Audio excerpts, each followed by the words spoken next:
Indeed, we are ready to go on this Tuesday afternoon. Tony Gwynn Jr., Matt Skraby, Chris Ello hopefully joins us in the 3 o'clock hour. But you're right now tuned in to some Gwynn and Chris. That open we've been playing for a while now. The dude wipe thing. It didn't shame anyone in this building out of using community dude wipes. It does not. You weren't here one of the days, but I went in there and the dude wipes were in the middle of the two stalls on the ground, like they were sharing.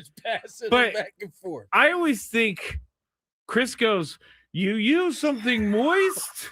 Well, I mean, what is he using? Like a corn cob? I mean, come on. What is he thinking? Like, I don't understand it every time I hear it, and I've never been able to comment on it. You finally got that off. Again, Yes. when Chris is not here, you're typical. Oh, I time, would say that in front of him. but you haven't. You've been listening to it for quite some time. That's true. How long have you had that thought? Basically since the beginning. Oh, remember to listen around 5:35 for us to announce today's biggest fan for a chance to qualify qualify for a night in our Odyssey Suite at a future Padre game with all the fan staff, catered by Spiro's Mediterranean Cuisine. Register your name at 973thefansd.com/biggest fan in order to potentially have your name called. It's great. It seems like, well, before I get into that, Sam Dykstra, MILB, will join us in this 2 o'clock hour. Talk a little bit about the Padres farm system, some of the draft picks that have just been drafted, the expectations moving forward. We'll have a fantabulous sports game show if Chris shows up on time. I've been tracking his flight. How's his flight looking? Delayed. Is it really? But it's in the air, so at least he's not like still waiting to take off. He's got like, how long delayed? Because they can make up time in the air. They can. It says that he's going to get there 18 minutes past his time, so not too terrible. But you know that he's sweating it out. And my little app even tells me he's at 28,000 feet right now. You know he's sweating it out right now. For sure. Watching it's all out of his hands. So a possible fantabulous sports game show. We got Chris versus the fans. We got Gwynn versus the fans today. JD Luster will join us in the 4 o'clock hour. Remember, Aztecs head to where are they playing? Arizona? Is it in Arizona? Well, they play Air Force tomorrow night. Oh, that's right. They got Air Force tomorrow night. Yeah. Later on this week, they head to Arizona. They will face the Arizona Wildcats there at the second game this week. So they'll have one conference game, one non-conference game this week, but we'll get a chance to talk to JD Luster. It's a good test for them. I mean, they're facing the number one team in the country. Yeah, I mean, more importantly, before they get to that, they need to go ahead and take care of business in conference because this game is important from that standpoint. According to Yahoo Sports, great. Yes. Dream scenario for the Padres would be to trade their $280 million shortstop. You know who they're referring to? I was going to make a joke, but no. Xander Bogaerts is who they're referring to. Yes, indeed. I'm assuming this would be something that they're looking to do. To shed his salary. Why would they want to shed his salary, Scrape? Well, because everything is pointing towards them wanting to cut salary and the sale of the team and the performance might not be living up to the number of years. I went down a if indeed this rumor is true, maybe that is what it's pointing to, what you're saying. Yeah, I went down a rabbit hole on this, and then I started looking around, and in 2026, is a $25 million Xander Bogaerts actually a bad contract? And I have to say, maybe slightly bad. But if Ha-Seong Kim is getting 1 year, $20 million, what is your proof? Ha-Seong Kim getting $20 million for 1 year with the Braves. Maybe Xander Bogaerts' contract is actually a good deal for them this year. Like, I'm not talking about the rest of it. I'm just talking about, do you think Xander would get $25 million on the open market if he was a free agent for next year? I mean, if Ha-Seong Kim's getting 20, how many games he played last year? Not enough. What did Ha-Seong? Let's not do the let's go ahead and just look it up. Here we go. Baseball reference. Ha-Seong, 234, 5 homers, 40 hits, 171 ABs, 304 OPP, an OPS of 649. That's $20 million right there. That's 20 mil, dog. These prices this year, I'm happy for the players, but these prices are getting crazy. I mean, you were out when Tyler Rogers was signed to 3 years, $37 million by the Blue Jays. Ha-Seong had an OPS of 649. OPS plus of 83. So the answer is yes, Xander Bogaerts would get. Well, okay, let me go. Xander Bogaerts had an OPS plus of 99. Wow, good for him. OPS of 720. So I guess so. Yeah. I mean, if we're solely basing it off of Ha-Seong Kim. Because I'm getting the DMs about Xander's contract is going to sink this team. And so I wanted to come up with a different perspective on it, which is his contract this year is not going to sink the team. Do they mean with it? Do they mean that money could be used elsewhere? Yes. Okay. Yes. But who is in the organization right now that would play shortstop? It's really funny because Leo DeVries was there, but it'd probably be Jackson. Or so if Xander moves out, you think they're going to move Jackson? No, I'm saying if had that never had taken place. Gotcha. You know, Jackson's not blocked at that point, and I don't know that it necessarily means Jackson would have been good enough defensively to be there. But had they not signed Bogaerts, that very well could have been what the next move was. Yeah, I'm not going to worry about the length of the contract because I think winning is now. Some people think that the window for this team is a few years out, but I think you have to win now. Yes. Like the window, some people think could go 3 years. At this point, you can't predict there's a lot of uncertainty for next year, right? Versus, 2 years. In what way? I mean, who's going to own the team? Yeah. Okay. I thought we were talking. Yeah. Who's going to be your GM? I mean, you don't know a lot of that. So I don't know. Yes, the window is now, but based on and it's early, it's December, whatever. Padres have last 2 off seasons made moves extremely late in the process.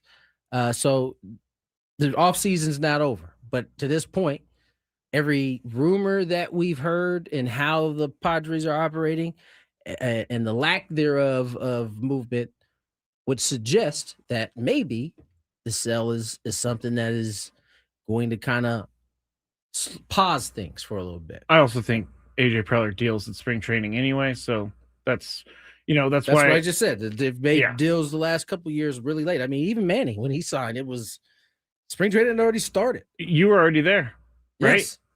Trevor makes a good point on the chat. One WAR is worth $8 million as per Fangraphs, so X is paid appropriately. I'm just I just don't want to go into another year where we're complaining about Xander again. Get ready, buddy. If maybe not. Maybe Xander has the full season in which he had the last half where he was swinging the bat well. Yeah, he was swinging the bat well. He was huge for them in the second half. Yeah. I mean, if that's the Xander that we get for a full season, I mean, there's also, I think that's a well-paid $25 million shortstop if he can do what he did at the end of last year. I think what is encouraging about Xander to me is that he swung the bat better second half, but I didn't think as you got older you could really improve defensively. I thought he definitely improved defensively. As you get older, you usually start to kind of lose your quickness. I don't know. He seemed better. And maybe it was just that he regressed the 2 previous years, but he looked noticeably better at shortstop last year. So, not to mention, this dude plays through injuries. He's got good bones, he said. At least the ones that he can't play through, right? Yeah, true. Shoulder blade and then what was it? A broken foot? Yeah. There's a lot. After refusing to wear a guard there for a while too, if I'm not mistaken.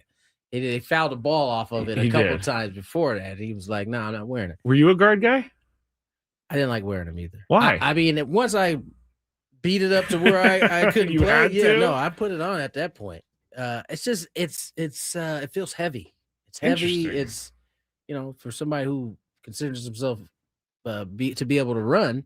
I don't want any extra weight. I'm trying to get where I'm going. So I guess it kind of feels bionic a little bit. a little bit. It's not normal. Tyler says there's very few players in MLB where you get the best version of them all season long. The most important thing for this team is guys that can show up in October, and I think X showed that in 2025. That's a fair assessment yes. for sure.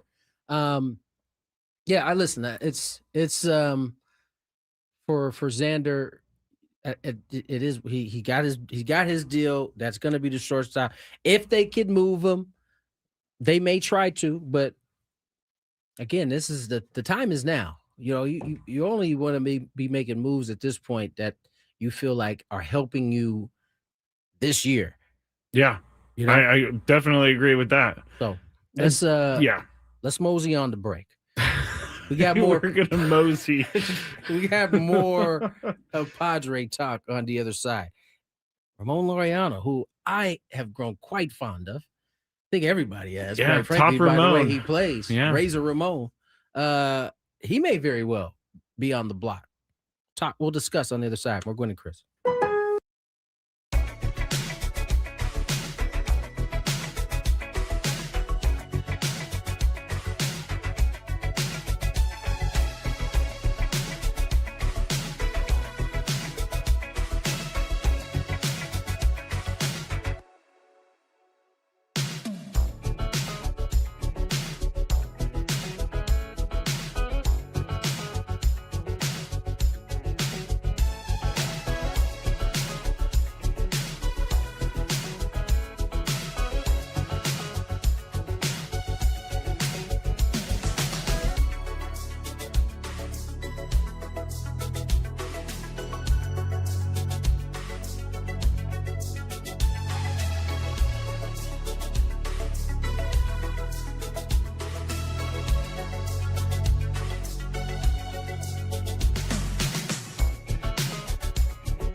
2:17 on the clock. Tony Gwynn Jr. and Matt Skraby.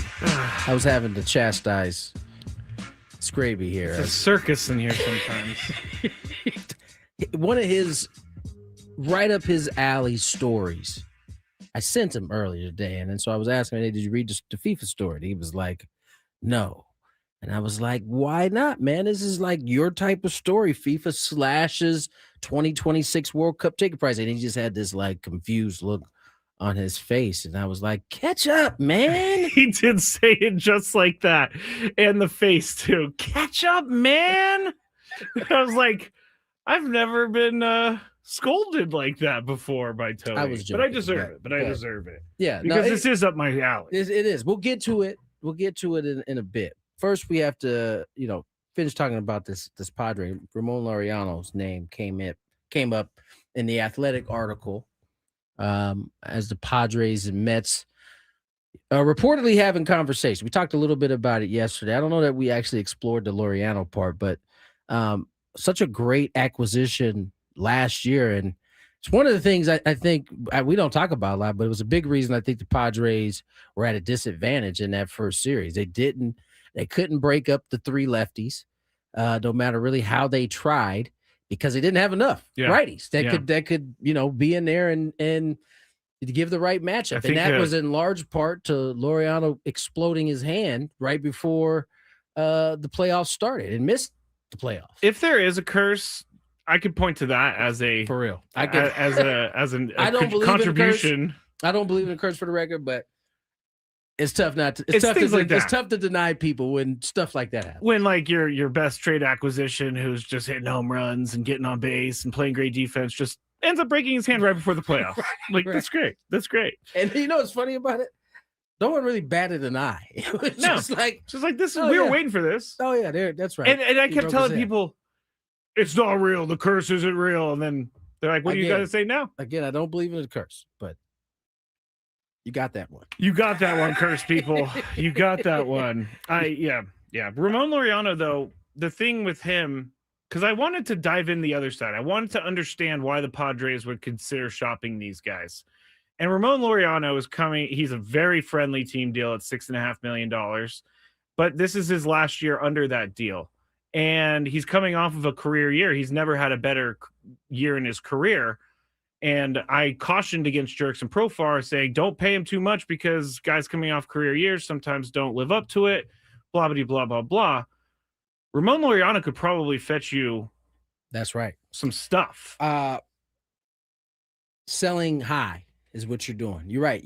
There is no guarantee that Ramon can reach the level that we saw last year. I think being around him, you're confident that he can, but his previous track record doesn't show him being able to produce at that clip that you saw last year. So it makes sense. Again, if indeed these rumors have any truth to them, my guess is that it's only being explored because there may not be other ways to improve the team money-wise. Yeah, you can't just shell out $10 million for Adolis Garcia. I ain't got it, man.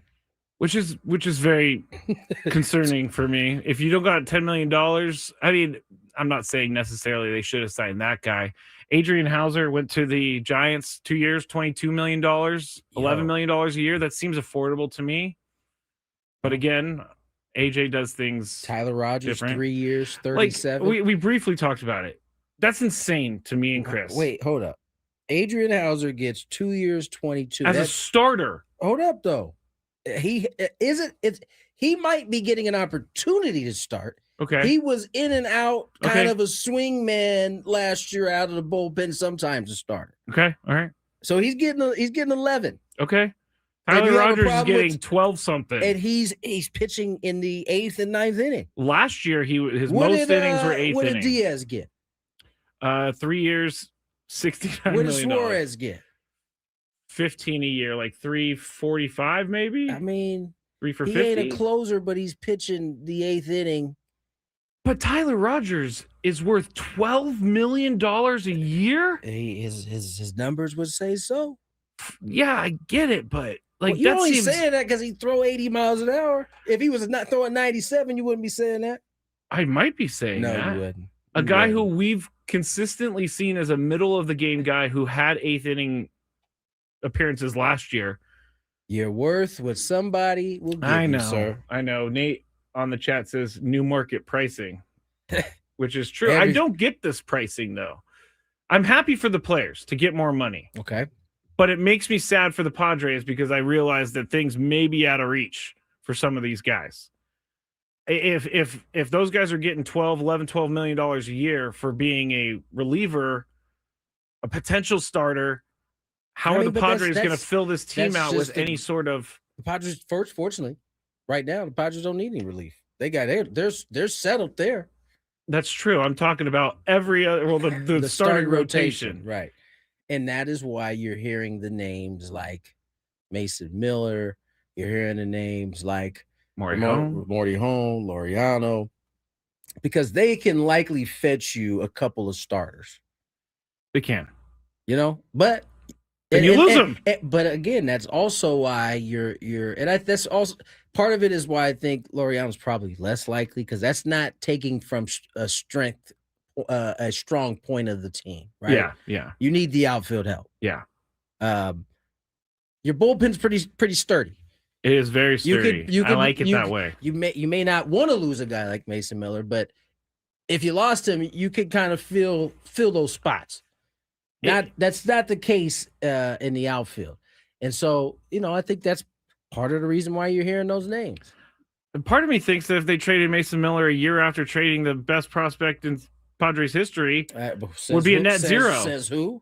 Many people. Oh, okay. People, Tony. Many people. Many people. It would be a net zero trade. Yes, when Leo gets to big leagues and does all-star things. Okay, we'll talk. Then it'll be a bad trade. I'll be the guy at 97.3 The Fan being like, man, I knew that trade for Leo DeVries was a bad one. We'll see, man. It's all going to play itself out.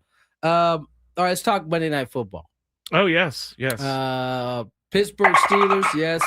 I'm sure Chris is he probably expected it, knowing Chris. He's at that point of the season. Yeah, but Chris is also a guy who tries to put his team down, but at the same time, he has a lot of hope. He's wanting. It's like reverse psychology. It is total reverse psychology. He does this all the time. And I wish he was here today because our boss Michael just walked in. He did. He walked in. It was like, "Where's Chris? He can't show up after my team beats his team." He said he's already been in Chris's DMs, basically leaving him frozen dolphin gifts, basically. That's hilarious. Actually, I can't wait to hear from LO about this. He does, even though he understands his team's very good, he still gets salty when one of our teams beats his. Yeah. Chris has a competitive streak in him that people don't know about. He definitely does. He might play like he's not, he doesn't care and he's not competitive, but he's extremely competitive and he does care. Very much. But anyway, Tua last night looked awful. Maybe the cold weather thing seems to be a real issue for him. He hasn't won a game. I don't think it's the cold weather last night. Under 40 degrees or something like that. In the first quarter, I think it was maybe their first possession, maybe their second, but he threw a ball up for no reason, and the Steelers intercepted it. And it just, I have no idea what Tua is doing. And now Mike McDaniel is saying that everything's on the table and they could change quarterbacks for next week. The Dolphins have a worse problem than the Padres do with Xander Bogaerts because Tua just signed a max deal quarterback contract, and they're already thinking about benching him. Yeah. That's a tough situation they got over there in Miami. I mean, it's not as though you're benching him for the. Oh wait, no, is Zach there? Oh, that's right. Zach Wilson is the backup. That makes sense. I was gonna say, if you're just putting him for a random backup, then that doesn't serve anybody any well. But the fact that they signed Zach Wilson beginning of this year, that makes a whole lot of sense why they're entertaining sitting Tua down for the last 3 games. Yeah, it's not Skylar Thompson or anything like that. But Zach Wilson, I mean, he's not really. Here's his chance to show that he's learned something. I mean, he had a chance to start with the Jets. Let's be honest. We gonna really hold the Jets against them after all we had said about their organization? Didn't he play the year that they? I can't say that. I was gonna say the year that they won Offensive Rookie and Defensive Rookie of the Year on their team. Sauce and then Garrett Wilson. Yeah. There was full dysfunction over there though. Full dysfunction. Also, I don't get Steelers fans because what the Steelers fans do now. And I'm sorry, Michael. I hope you're not listening right now. I hope he is. Steelers fans were chanting "Fire Tomlin" 2 weeks ago. 2 weeks ago. Now they've won 2 in a row, and everybody's like celebrating again. It's like the Chiefs fans who were booing. I heard small boos from the Chiefs game, and I'm like, really? You guys are booing after 9 straight years of the playoffs and 3 Super Bowls? You're what booing? Have you done for me lately? You remember that Janet Jackson song? That's what I do. That's what they're singing. That's what they're singing to the Chiefs. It's kind of insane. Fans are fickle. I think we know that. It's kind of insane. That's why you can never convince me that anyone will want anything less than a World Series every single year in this town. Oh yeah, that's no matter if they win one or not. You could book it. That's a forever thing. We're gonna get to this FIFA conversation because I don't know what you saw, but the tickets were outrageous. Yeah, I knew they were outrageous. They did some slashing after the folks got a little bit upset. This whole thing is a joke too. It would be nice if everything worked that way. Everybody gets upset, they slash some prices. Yeah, but this is one of the few things that it's worked out for us. All right, let's get to break. On the other side, Sam Dykstra, MILB, joins us. Talk about that Padre farm system that lost, as Skraby said, the Padres' greatest prospect ever, according to Skraby. We're Gwynn Chris on the other side.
This hour on 97.3 The Fan is brought to you by Mission Fed. From first accounts to big life moments, Mission Fed can help. Saving shouldn't be stressful.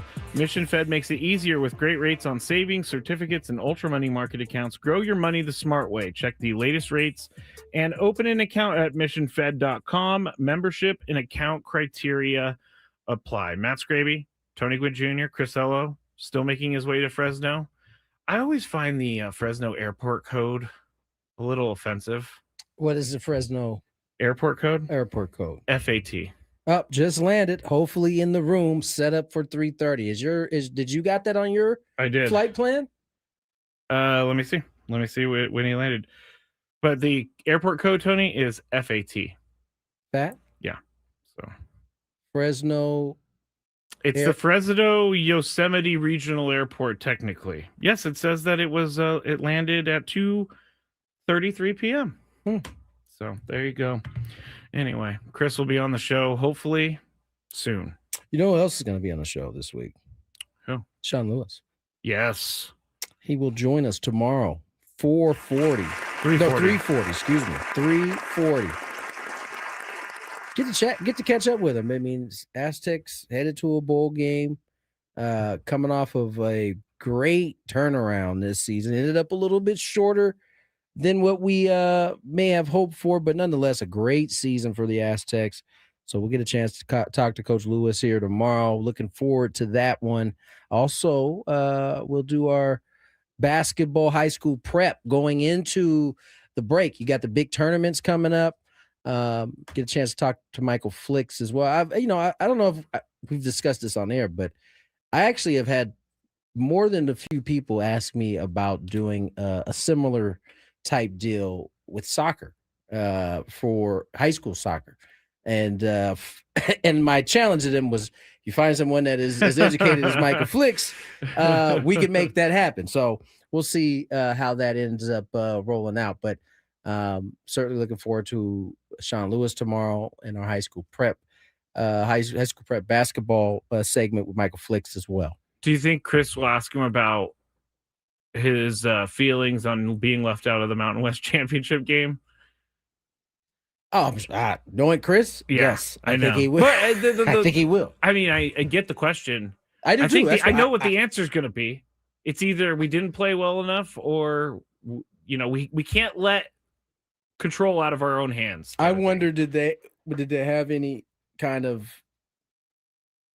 peek inside, behind the curtain that, they may not have felt good about their chances going in? That would be interesting to know if they kind of had a feeling, or they had kind of been, understood. An inkling about maybe it not going their way. So, yeah. Did they know that the Mountain West froze them out because they're mad at them for leaving the conference next year? I think that's also what happened. Oh, all right. I'm going to call Sam real quick. Give Sam a call. Jayden Daniels shut down for the season. Pretty frustrating year for the second-year quarterback. I mean, he came in after having a dynamite first season. That young man could do no wrong. But this year, it has been the definition of a sophomore slump, not in the way of play necessarily, but kind of the same way Jackson Merrill had his sophomore slump, right? It was injuries, I was going to say, that ultimately kind of stymied or capped the year at a certain point for both of those young men. We'll get into some of that later. Right now, we shift our gears back to the Padres, going down to the farm. MILB, Sam Dykstra joins us here. Sam, how are you, my friend? Good. How are you guys doing? We are doing very well. Padres have been, relatively inactive so far during this off season. A lot of speculation on guys being moved. Last year, I think AJ Preller did himself probably one-upped himself, I should say, with the moves he made using the farm system last year. Now, a lot of times, Sam, we don't know about the guys that just were drafted here this past June. You don't really start to hear anything about them until this upcoming season. But in a lot of ways, that is how the Padres have been able to kind of reload in terms of their farm system, has been their draft classes after they've made all of these moves.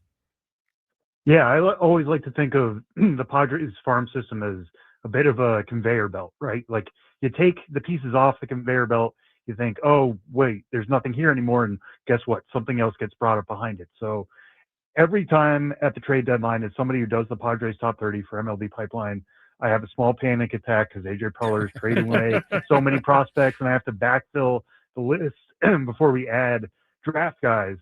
But then they add somebody like Cruz Schoolcraft, and then we seek, external feedback from across the industry, and we continually hear, hey, they got something there in Cruz Schoolcraft, a 6'8" lefty. A lot of the industry seemed to really like him, and getting him, where they did in the draft at number 25 was a pretty good pickup. They continually just retool and refill the system to make more trades again each July or August. Talking to Sam Dykstra, MILB.com. And I was going to actually ask you about Schoolcraft. What is it that everybody likes about him? I think for one, obviously the size, being 6'8". I mean, he's got that really good extension. He's a towering presence on the mound. Fastball can already get up to 97. He's got a changeup that's already pretty workable, a slider that can really work. Throws strikes, especially for somebody at that size, can get a little gangly. We'll see how things come around. The most exciting thing for me from him is that he was a two-way player in high school. And I know a lot of guys are two-way players, but he was considering going to college as a first baseman and a pitcher. Now he's going to have that singular focus on the mound. What's going to happen next? How can he take off? We saw two guys with the Mets choose opposite directions with that. Nolan McLean, who's now the top pitching prospect in baseball, he was working both ways as late as last year. And Carson Benj, who was a two-way guy, also at Oklahoma State, went hitting-wise and really took off. I think there's something to taking these guys who can be athletic to both hit and pitch and making them focus on one thing. I think we could see Schoolcraft take off once he's really focused on the mound in 2026. Sam Dykstra joins us here, MILB. And Sam, let's put the Padres aside. And I want to talk about your processes and kind of peel the curtain back for us a little bit, how this all works, right? I mean, the draft comes, there can't be a ton of time for you guys to see some of these prospects. Some of these guys don't even end up playing the same year that they're drafted. Like, how is the process in kind of bringing on the new guys that have come in through the draft class, along with being able to keep your top, 20, 25, whatever it is for each organization? Yeah, so we have the draft obviously in July, and I work with Jim Callis and Jonathan Mayo, two of the industry leaders at draft coverage, and they are so clued into coming up with a draft top 250. They know everybody in that top 250, and they know names well beyond that. So I'm talking to them a ton about, hey, the Padres took this guy in the third round. What have you heard about him since? So then in August, we do our full update. We incorporate drafted prospects. We rejigger the top 30, move guys up or down depending on how they've played during the season. And that's basically to hold us through the rest of the season, into the off season, when trades happen, when other moves happen. You have a better understanding. But what I'm in right now, the process I'm in right now, is digging into each of these guys individually. Even more so, what can I understand about them? What have maybe they done in instructs back in Arizona behind the scenes? Work doesn't stop just because there is no minor league baseball to be played. They're still working on stuff. I mean, I'm excited to find out this spring what is the new pitch that everybody's adding, right? Like last year it seemed to be the kick change, or before that it was everybody was adding a sinker. Digging in now, it's trying to find out what is that process, what are guys trying to work on and add, or just what is their health. So it's a lot of research at this stage, gobbling up as much video as I can from the minor league season, but knowing these guys are working on so many other things behind the scenes. That's the other question I have for you. You have to make these decisions on these lists, every year, and you're updating them throughout the year. What level is the hardest in terms of, thinking you have a guy pegged and then all of a sudden it changes? Is there a level, A ball, double A, triple A, where you see it kind of go up and down more?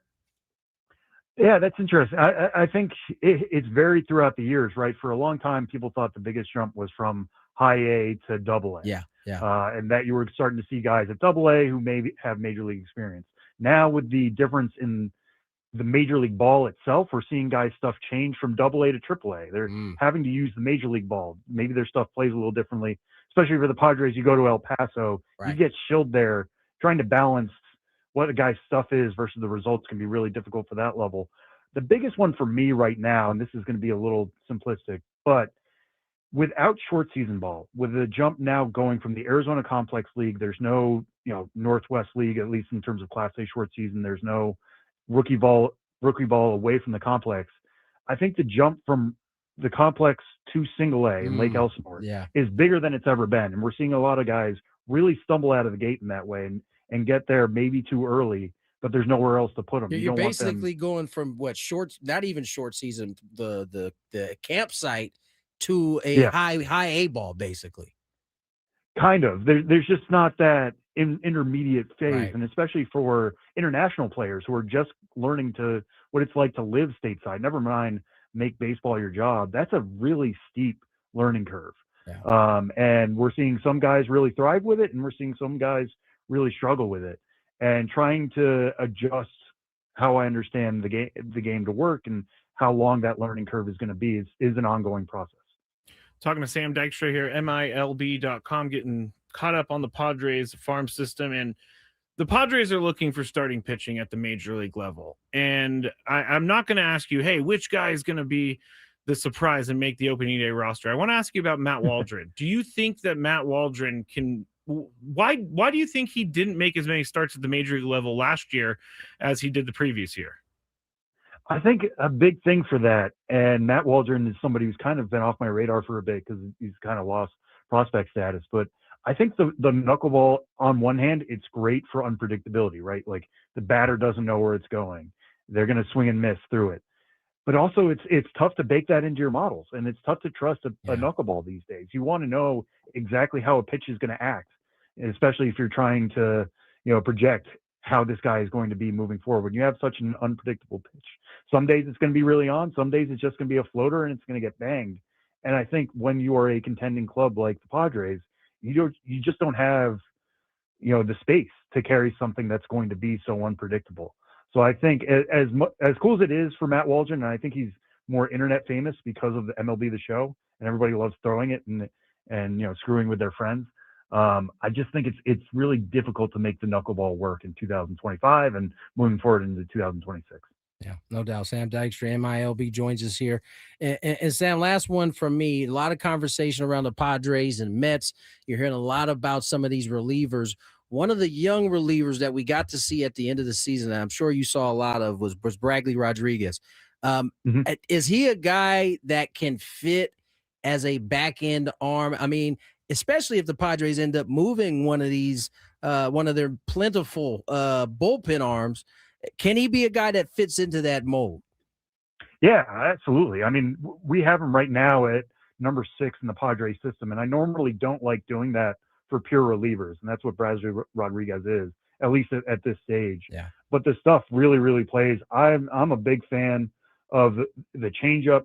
The fastball obviously is going to catch some eyes going 96, 99, but then the changeup just drops off the table compared to that. I think he's got the high octane stuff. He's got the levels of success. We, a few weeks ago, were writing up who is the rookie of the year contender for every club in 2026. And I know, the deck can kind of be stacked against relievers. You really haven't seen one win the rookie of the year since Devin Williams in 2020. And that was a weird year. And before that is Craig Kimbrell in 2011. But I think Bradley Rodriguez has the level of stuff. He has the level of experience now to get those high leverage innings in the back of the bullpen, get those strikeouts, and maybe be contending. We'll see how the rest of the class shakes up, but I think he's put himself in a good spot, and credit to the Padres for developing him that way and making the most of his stuff. No doubt about it. Sam, appreciate you coming on and spending some time with us, man. We'll catch up again soon. Yeah, absolutely. Anytime. Thanks so much for having me. Sam Dykstra, MILB.com, kind of breaking down the Padres farm system and some of the arms that, particularly Bradley Rodriguez. And I bring him up because of the names that have been mentioned in possible trade rumors. Mason Miller, Estrada, Mortejon, all back end arms. You move one, you got a replacement right there. Potential replacement. Potential, yeah. And that's not to mention, man, I'm missing his name. Talking about changing him as a starter. Mortejon? Righty. David Morgan. Yes, David Morgan. So they got some guys that can fill into that spot if you indeed move. Now, in the same way Estrada had to come in and kind of prove that he was worthy of that. These guys will also get that opportunity if indeed one of those guys or two of those guys are moved. I like how he said that AJ Preller makes some big trade and screws up their rankings because it's I'm sure it's like, oh, this is exciting, but at the same time, I'm gonna have to redo every single ranking out there. Yeah, no, that could be very well what they're doing in the next few weeks if a deal actually gets made here between the Padres and Mets. Certainly seems like there is some discussions happening right now. So are we? I guess not. I'm not gonna say writing off Matt Waldron, but the more I hear about it is that the more I think he's backup plan. Okay. You know, I don't spot starts, injuries. I think that the Padres, if they have their way, I don't think they will have him in a rotation, but he certainly is an option should injury or any of those type of deals happen. Yes. I'm looking at we didn't talk about this yesterday. I'm kind of switching gears a little bit. Merrill Kelly is back with the Diamondbacks. Wookie's back with the 2 years, $40 million a year for Wookie. Zach Gallen's still out there, but if Wookie's making $20 million a year, what you think he's about to get? What do you think he's gonna get? Oh, he's coming off of a bad season. Didn't hurt Dylan Cease. No, it did not. It didn't hurt him. Made that man a whole lot of money. The Cup is tonight, right? There's a Cup final tonight? Yeah, I think so. San Antonio, New York? Yeah, we're going to have some bets in the Daily Gambit about it. I don't really care, but I know people like you, Tony, care about this NBA Cup. Yeah, of course. I mean, it was good basketball. If you like good basketball, yeah, you care. Oh, I'm so over the Cup.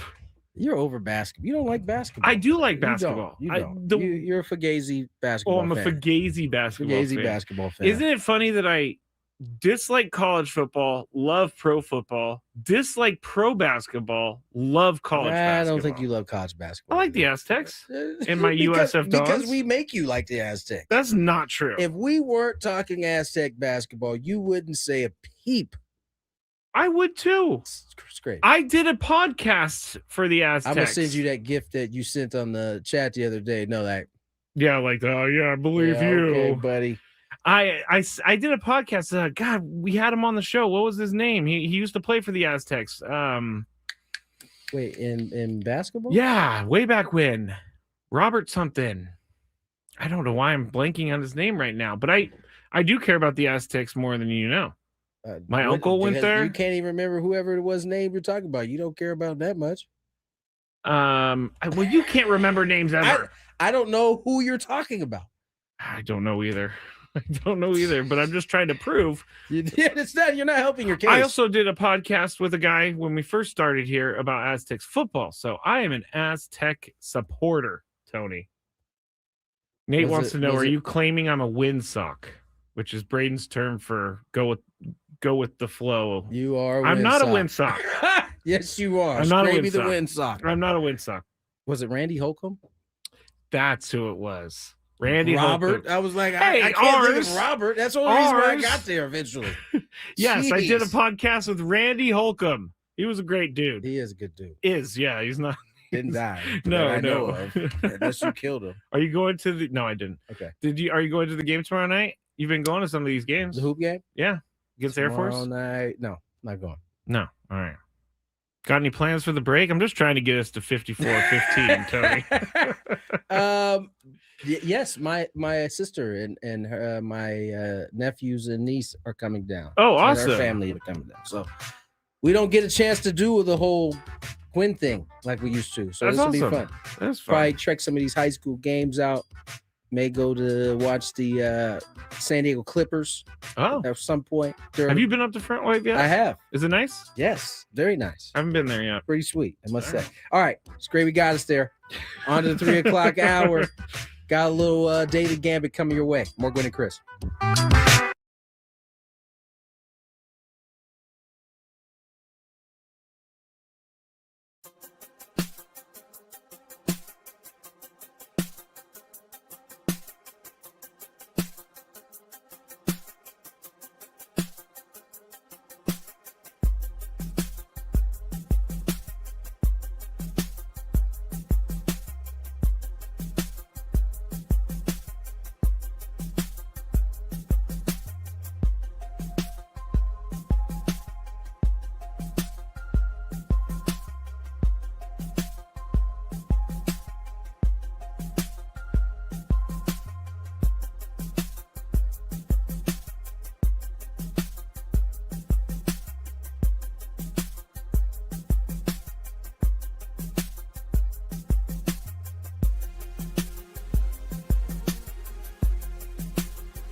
Take a grand. Excuse me. Excuse me. Excuse me. 301 on the dial.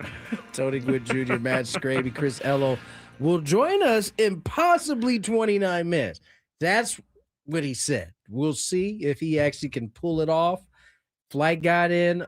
Well, it was supposed to get a little slightly late. delayed. How long is flight? Like a couple less minutes? than 15 minutes. Less than 15 minutes.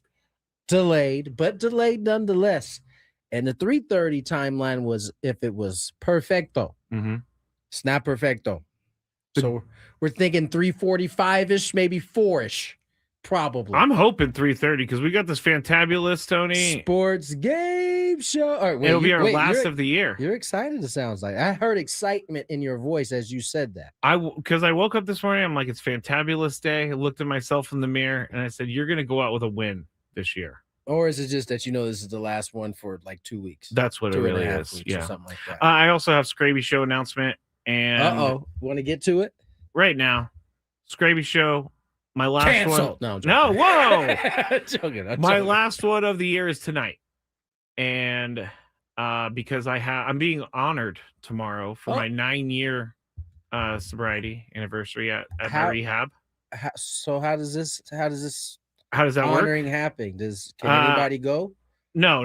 It's only for the people who are in the rooms. Got you. But the guy who I went to rehab with, never met him before rehab, but his name's Jimmy. Love him. He's going to be giving me the coin.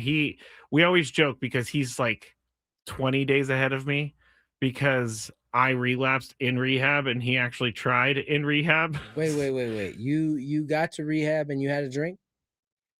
Yes. What, did you go to rehab here like in San Diego? Yeah. Okay. I went to the Sharp McDonald's Center. How did that work? You just like sneak out or? No, I would show up. I would show up after having drank in the morning thinking I could, because when you get there, they do a urine test and they do a breathalyzer every single time you get there. And so I was like, and you don't have to stay overnight. You're there. Well, some do that. Quite honestly, my insurance didn't cover it, but I should have been inpatient is what they call it. I did IOP, intensive outpatient, which was 3 times a week for 3 hours a day. And you just kind of learn about alcoholism and process things and try to figure out how to deal with life in the new world. But anyway, 9 years.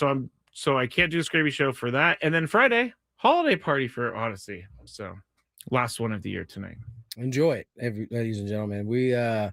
I can't wait to hear what his last hour will be about at that point. Well, at 6:20, I'm going to go through 5 Padres and tell you why I could see the Padres shopping them. I went through and put pros and cons. Pros and cons. All right. We do have a daily gambit. Do we want to do the FIFA thing real quick? No, we'll have to save. Hang on to that, man. You was a little more. Now that I've read it, I'm all about it. You hadn't it's read crazy. It Wait, no. Hang on to it. We'll discuss after this daily game. Do you like money? I think about money a lot. Do you like money without doing anything? Winning. Do you want to make money while watching sports? I think Washington is immortal luck. Washington! Woohoo! If you answered yes, this is your segment. Just don't blame us when you lose. Nothing is ever your fault. It's your game. Take it. Gwynn and Chris go through the top bets of the day in The Daily Gambit on 97.3 The Fan. Daily Gambit is our daily sports betting segment here on Gwynn and Chris. Please, everybody, gamble responsibly. Clay said, it sounds like you're having a much better day today. Yes, yesterday I was angry at everything. Wow. I'm glad he picked up on that. Thank you, Clay. Clay's a good dude. Good spot. Because Skraby was in a terrible, terrible mood. Yeah. But I checked my toot at the door. Not really. I did. It leaked out throughout the show yesterday. I checked my toot at the door. Thankfully, we only have 2 hours to do yesterday because I don't know if you'd have made it. And then when I was driving home. Oh, Lord. Something happened? Did you get cut off? No. Oh. I seem to have the worst luck with construction zones because last night I stayed here a little bit late. One of the exits was closed, Tony, so I had to drive all the way to the coast and then up. It's ridiculous. All right, I'm going to move into the bets that we made yesterday. Steelers -3 against the Dolphins. Chris and I chose Dolphins. Tony chose Steelers. Steelers win 28-15. Total score over under 42.5. Chris and Tony went under. I went over. How much did they go over? 43, 1 point or 0.5. Half a point. Oh, half a point. That's ridiculous. Half a point. Who had more passing yards? Rodgers -25 or Tua? Chris and I went Tua. Tony went Rodgers. Rodgers with his -25 at 199. Tua had 253, but a lot of those were garbage time, which Darren Waller had to have won some playoff games. He scored 2 meaningless touchdowns for the Dolphins at the end of the game. So I'm sure someone in fantasy I think they had him start on that. Yeah, I mean, tight end's a little thin position. I bet you he was in there somewhere. Right. You're right. H-Chan. I mean, there were some unbelievable tight end performances this weekend. Yeah, Kyle Pitts. Like, if you played against him, I am comes sorry. to mind quickly. Yeah, because it's the most ridiculous playoff performance in fantasy history. H-Chan, over under 114.5 total yards. Good, man. We went over. He had 127. Yeah, he is good. Who had more receiving He's like yards? their only consistent thing on that team is H-Chan. And it's just this year because usually he gets hurt at some point. He was hurt a couple weeks ago, but no, but he's been relatively healthy this year. Yeah, and he's very good. Waddle, who had more receiving yards? Waddle -8 or DK Metcalf? We all went DK. You see DK just kind of treat that DB like he was a child. Oh, yeah, 55 yards from DK. Isn't that your son's favorite player, DK? He likes DK, yes. And then Waddle had 26 yards minus that 8. He had 18 yards. But DK, that touchdown he scored was fun to watch. It was angry. It was angry, definitely angry. NBA Celtics -1.5 against the Pistons last night. We all went Pistons. We were all correct. 112-105. Norman Powell over under 22.5 points. You guys went over. I went under. He had 20. Dang. Storm and Norman. Just a little short. Just a little short. Which NHL games had most combined goals? Ducks at Rangers or Kings at Dallas? You guys said Ducks. I said Kings. Turns out both of them scored 5, so we pushed. And then Wofford -11.5 against Gardner Webb, which that's me right there, baby. You went Wofford. They won Wofford. 83-57. Gardner Webb's mascot is a running bulldog, which no one ever thinks about bulldogs running. I mean, certainly no one's scared of a running bulldog. No one is scared. Little short legs is, not with very their little face. not intimidating at all. I know. The bulldog has the most. It has one of those names that doesn't represent what kind of personality it is. That's like it's like a dude with a mustache, long hair, having like a very high pitched voice. Yeah. He's like muscle man. He's like, hello, everybody. All right. Today's bets. College basketball. Louisville, 11th overall team in the country at number 20, Tennessee. Tennessee 2.5 point favorite. Tony. Louisville. I'm going to go Louisville as well. Next game. A team that the Aztecs are going to face on Saturday. Arizona. Number 1 in the country. Yes. Abilene Christian traveling to Arizona. 33.5 point favorite, Arizona. I'm going to go with Arizona. Give me ACU, baby. ACU. ACU, baby.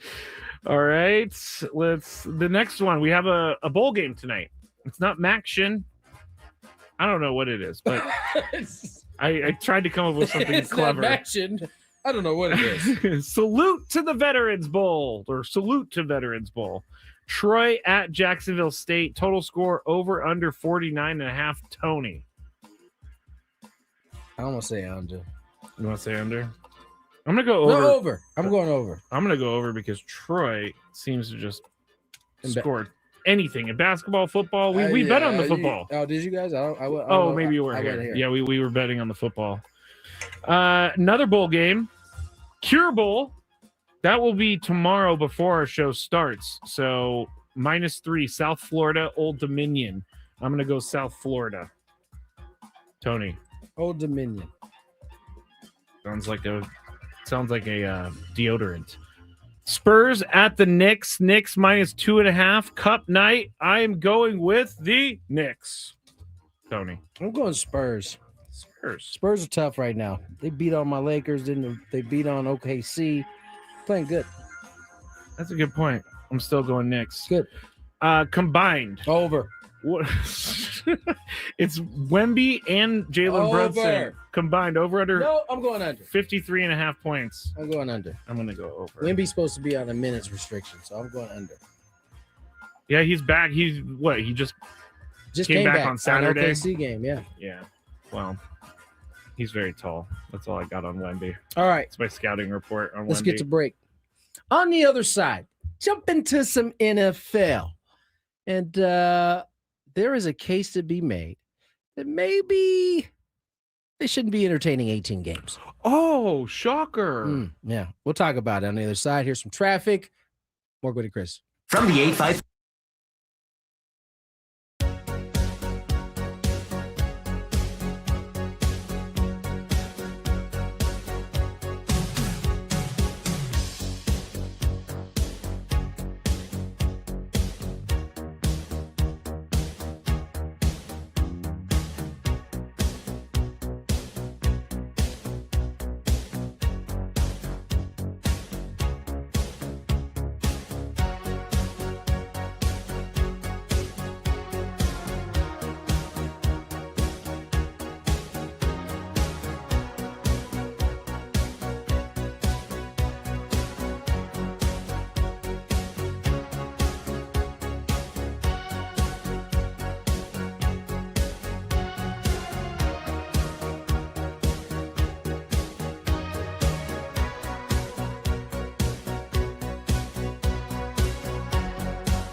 Rangers president of baseball operation, Chris Young, former Padre, wants everybody to know that they are not shopping Corey Seager.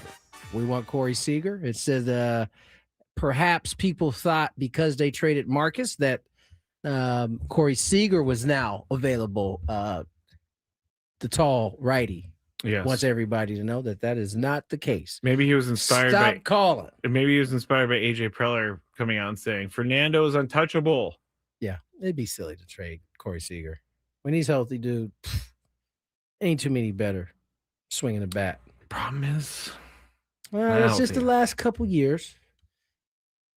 Help him win a World Series. It did help him win a World Series, and Rob Manfred drunkenly gave him the MVP trophy. Yes, how could we forget about old Rob? Never. Talking NFL this week, if not for the two dark spots, this would have been goes down as a pretty exciting NFL weekend. Had some really good games, but I think it's all kind of, put into like a swampy place because of the two injuries, right? Michael Parsons, who was on a Green Bay team that I think many people could very well see in a Super Bowl. Mm-hmm. He's gone. He gone. ACL. And it was Bo Nix's fault, according to Ryan Clark. Stop, Skraby. It's not what he said. I mean, he did say that. It's not how he meant it. That's not right. how he meant it. Okay. He was trying to give Bo Nix some love. And then, of course, Patrick Mahomes, whose team was, needed a lot of help to get to the postseason. But nonetheless, another big injury. Yeah. And Skraby sent an article this morning from Mike Jones. Mike Jones. About the NFL and ending, and perhaps they should be ending conversations about 18-game season. There are a lot of good points in this article, Skraby. Yeah, I mean, the first good point is the only reason they want 18 games is for extra money. And this article lists that the NFL has already got $25 billion in revenue. But basically, entering week 15, 59 players were on IR with a torn knee ligament. So 59 guys in the NFL had to go on IR because they tore a knee ligament. 11 Achilles tendon ruptures have happened this year. But when you're talking about going from 17 to 18 games, you're talking about putting an extra car crash on these guys every single year, and you're losing your stars. At what point is the number of games more important than your stars in the league? I think that you should keep it 17. I think that you should care about your stars, and injuries do happen, but when it's happening at the rate it's happening lately, I don't see how you can legitimately try to go with an 18-game season. Now, to be fair, it is up from last season, but not up from 2 seasons ago. So there is some room for kind of a medium there. But to your point, the NFL has, and the point of this article, the NFL has always had a mindset of next man up, right? Yeah. Like, it's like cattle. Yeah. In some ways, right? I think the other thing that it's important to note is that the 18-game season doesn't have to happen. No. The players can come together if they vote. Because last time there was participation. But therein lies the problem that football has had historically. And the thing is now, and the article points this out, now more than ever is the time for the players to come together, right? Because collegiately now, players are already getting paid millions of dollars in some cases. That's not everybody, but certainly the ones that are coming to the NFL are probably gotten paid already. Correct. So if there's a time to band together and be like, hey, this is the time where we take a stand, because there won't be as many potential. They won't have as many potential guys to come in and replace, right? Yeah. There's not a need for it. Some of these kids are already paid. They're not looking for that one shot. That's what we talk about. One of the unintended consequences of NIL is that there isn't as much passion for this game as much as there was, right? Yeah. I mean, that's not a hope for everybody, but the money certainly changes the playing field. And the point is, like, this is the time now, because you wouldn't have a boatload of collegiate dudes coming in like, yeah, I'll take their job. It's going to be a little bit harder to replace. I'm not saying they wouldn't be able to do it, but certainly the quality wouldn't be there, right? Yeah, the quality definitely wouldn't be there. Here are some of the names of guys that are out for the entire year from the NFL. Patrick Mahomes, Micah Parsons, Malik Neighbors, Nick Bosa, Fred Warner, Tyreek Hill, Michael Penix Jr., Daniel Jones, Najee Harris, and, I'm leaving off a ton of people, I'm sure. But those are the big names. Like Malik Neighbors going down with a torn ACL in week 5. Killed me. Oh, yes. I forgot you had him, actually. He killed a lot of people who had him in fantasy. But that's not good. That's not good. Now the Giants are just garbage. And they may have been garbage with Malik Neighbors, but he would have made the game a little bit more exciting. I'm going to read you this little excerpt because I thought this part was interesting. It says, and ...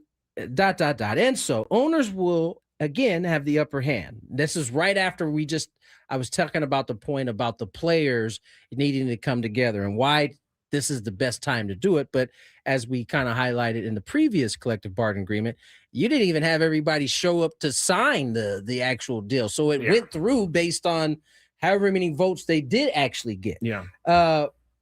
It says the owners will have the upper hand. They already hate the revenue split they agreed to in the last CBA and how much they're spending in terms of salary cap and players' benefits. That's ridiculous. So it's expected that the owners would attempt to keep the current economic structure in place as long as they get the 18th game and recoup some of that. Players desperate to hold on to what they have will relent, unwillingly giving the NFL 18th game basically for free. It goes on to make the point that they don't need to actually do that, the NFL, in order to get their money back.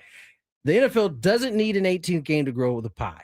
Operating according to the current playbook of gradually expanding the international slate and continuing to auctioning prime games to streaming services. It says in parentheses, we grumble about the latter, but keep forking over the bucks. Did I write this? League revenue will still increase by roughly $1 billion without the 18th game.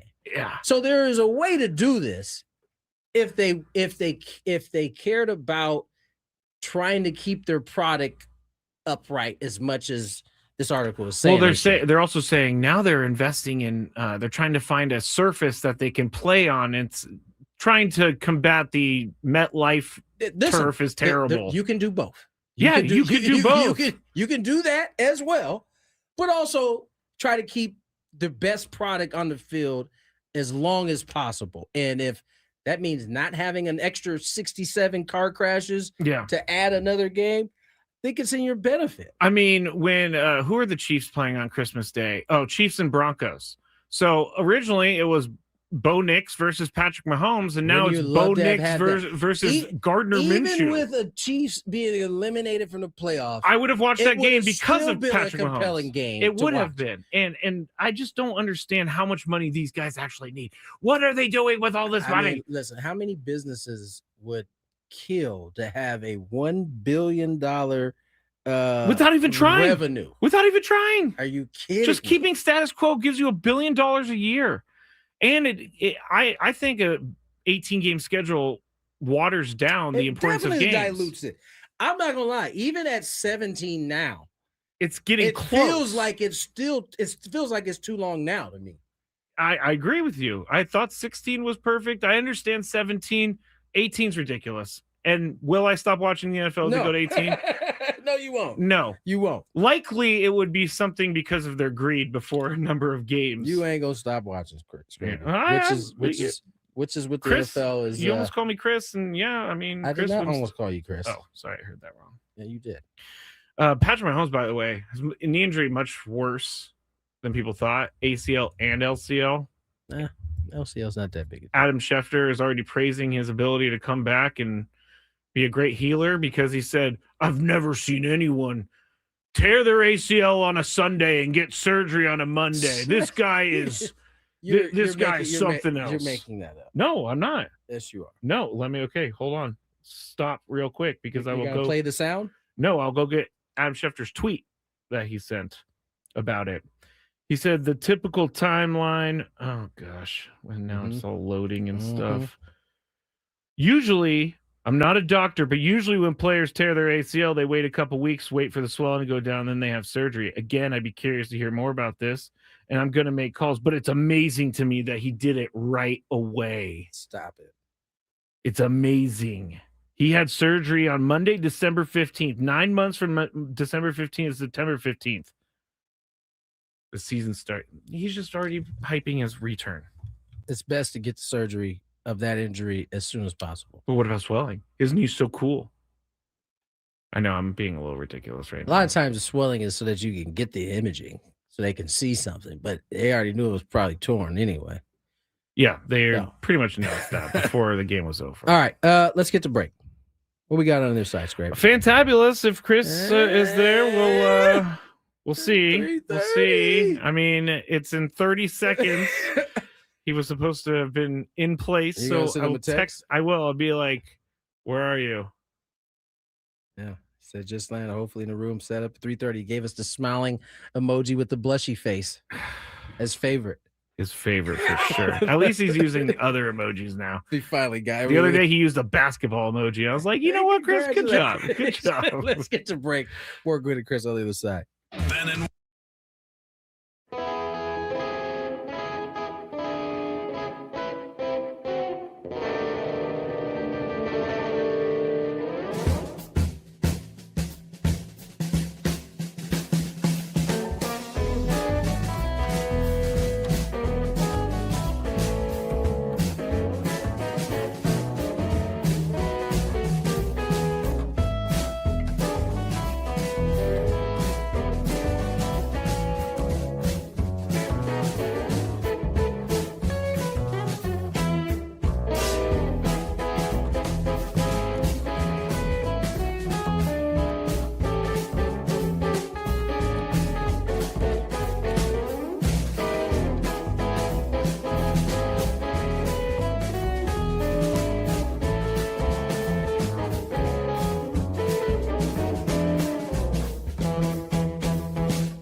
did during the break there, interrupt your commercials.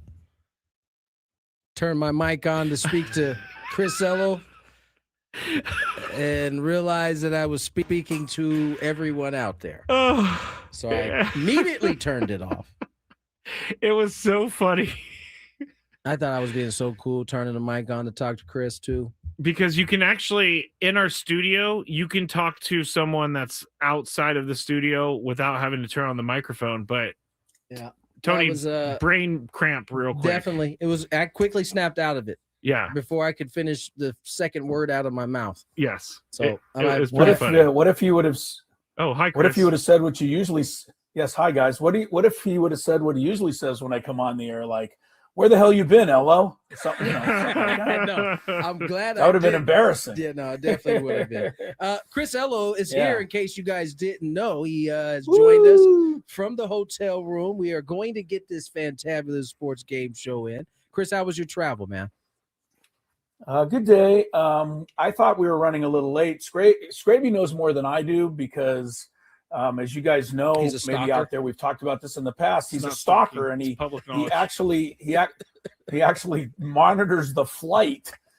He was even telling me what kind of plane I was on, which is and he wasn't there. I don't really need, but I think you're on right. He wasn't there, but he knew. Maybe. Yeah. Do you know what row I was in, Skraby? Just 12D. You don't have that knowledge. Unbelievable. Yes. 12D.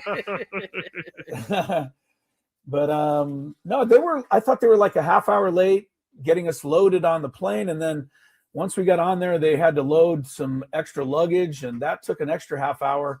And I just wanted to tell you, you've heard this, both of you and everyone out there, when they make you sit on the plane for an hour or whatever before you leave, they come on the intercom and they always go, "We're going to be leaving in about a half an hour, but we appreciate your patience."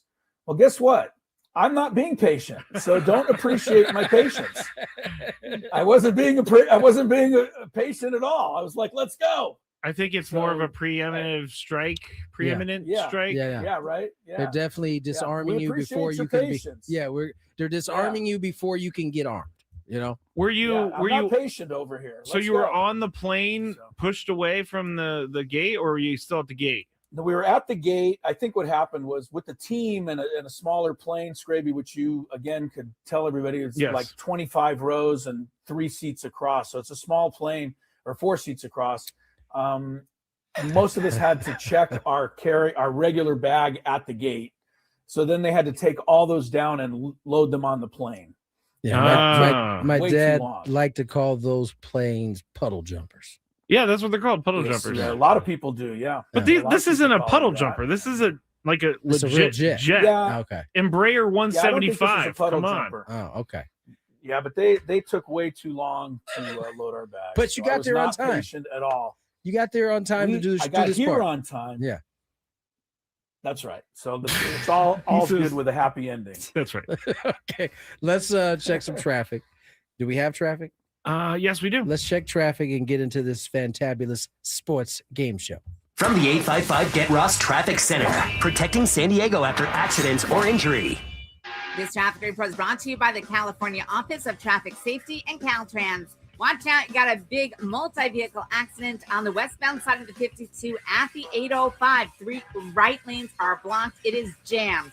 On the 805 northbound at the 163, there's a stall in the center divider, and you've got some debris. It's blocking the left lane on the Coronado Bridge westbound. That's mid-span delays. They go all the way back to the 5. My mom, my dad, works for Caltrans. On the freeway, right next to speeding cars. Please be careful. Flashing lights mean move over. Brought to you by the kids of Caltrans. Hey, all you beautiful people out there, it's time to play one of our favorite games of the week. All right! We like to call it... Ooh, I'm gonna go. Chris's Fantabulous Sports Game Show! And it starts right now on 97.3 The Fan.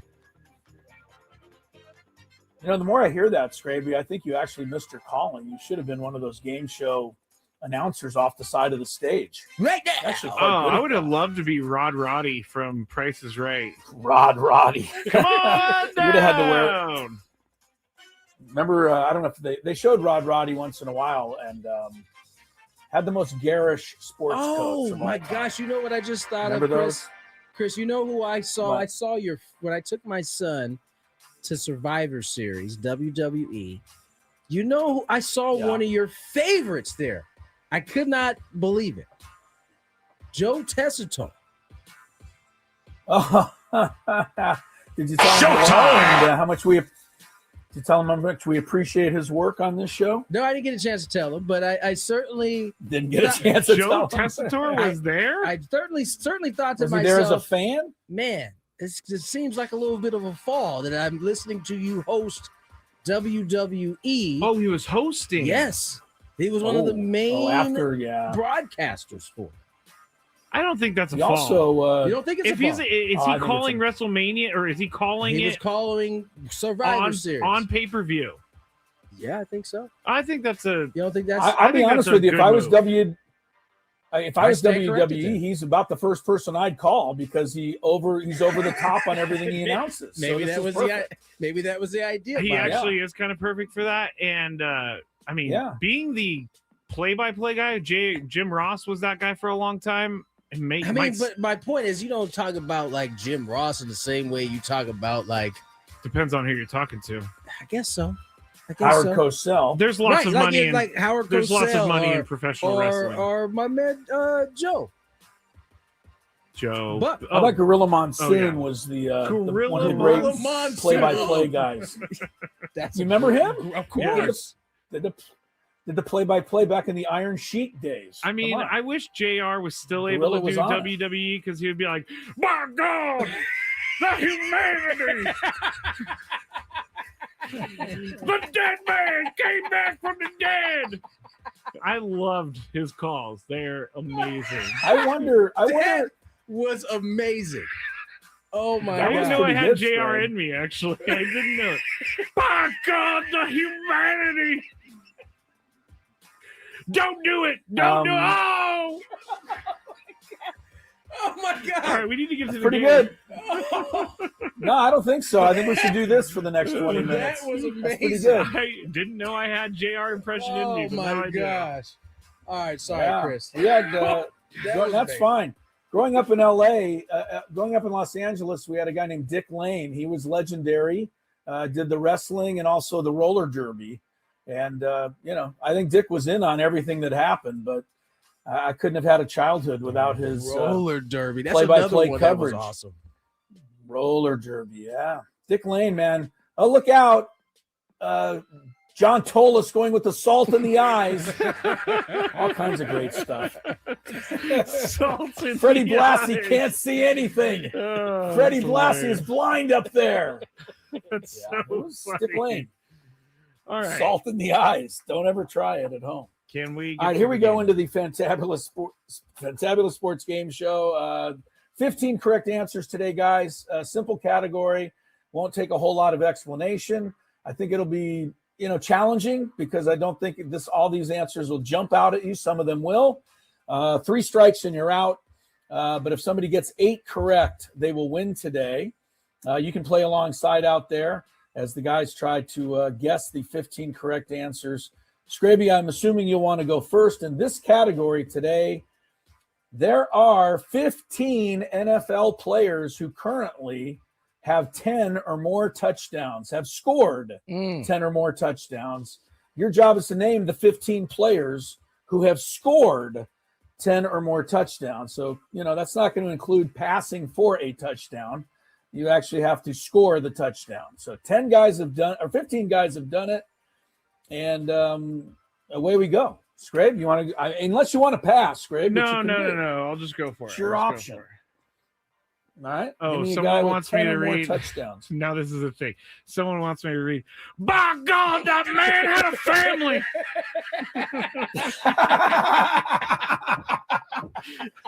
He had a family because he just got He kicked. just where died. he, He just died in the WWE Yeah. ring. All right. My first selection will be Christian McCaffrey. your guy, 14 touchdowns. I was going for to say, him. He's don't certainly even. on the list. And he belongs to Sam Levitt's team as we head into the semifinals. I know. You will be going against Christian McCaffrey this week, Skraby. I know. And you're going to have to root against him. Perhaps. CMC. Yeah, he's on the list with 14. All right, Tony. Jonathan Taylor. He's been on top all year, although he has slowed down considerably. He has 18. He leads the league, but I think he had like 16 of those the first 7 weeks.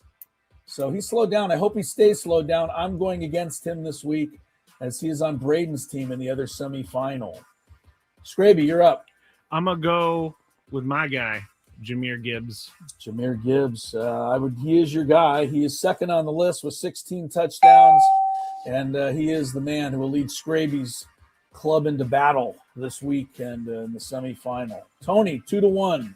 I will go with my eliminated guy, Josh Jacobs. Josh Jacobs. Yeah, I was a little surprised to see him way up there, but that's correct. He has 14. He's tied for third. He was my sole in shining point of the season. Well, he did have a nice year for you. Unfortunately, he is not participating in the semifinals. No, he's not. He probably is for some other team out there, just not yours. That's all. You may have said it, but can we get a breakdown on positions? No. Okay. You cannot. Right. It would give a few of the answers away. So I will not give you position. Take that, Skrabe. All right. 2-2, 11 correct answers left. You're looking for NFL players that have 10 or more touchdowns scored right now. I'm going to go with your guy, Chris. Bijan Robinson. Bijan Robinson. That is going to cost you a strike. What? Yeah, Bijan does not have 10 touchdowns. I know. No team. He does not. Believe me, Skraby. I've suffered as he'll come out of the game now and again, and the old Tyler Algier will score. 175 yards rushing, no tubs. I'm stunned. Yeah, Bijan does get a lot of yardage, but he doesn't always score. And he is not on the list. So Skraby gets strike one. Wow. Tony, you get a chance to go into the lead here. 10 or more touchdowns scored. I'm going to go on up to Los Angeles and get me a Devontae Adams. Does he have Devontae? Yes, he does. He got leading all receivers, I believe. He's got 14. Whoa. 14 receiving touchdowns. Sam Levitt, once again, will be playing against you potentially, although he's hurt right now, so we don't know if he's going to play Thursday And it's a Thursday night football game. They want him to play, though. They want him I need to him. play. I need him to play. I'll tell you why later. All right, Tony takes the lead 3-2. Skraby with a strike might be hesitant I'm now. about to slide on you, Skrabe. Because he felt good on Bijan Robinson. I'm slide on you, stunned. Skrabe. I'm stunned by this. Bijan did not make it. Wow. Me, Okay. when I tell you. You guys have named 5 answers, and by the way, you've named the top 5. What about? So got the 5 easiest out of the way. I could be going. I got a couple of my players on this list, I believe. Players on Tony's. Skraby going to be going home early? I'm going to say your other guy, JSN. JSN, the top receiver in the National Football League. Does not have 10 touchdowns. Number 1 in fantasy points. Strike 2. Does not have 10 touchdowns. I can't believe it either. He does not. He has 9, I believe, to be official, but it's not enough for for what you need here, Skrabe. Unbelievable. 2 of the best players.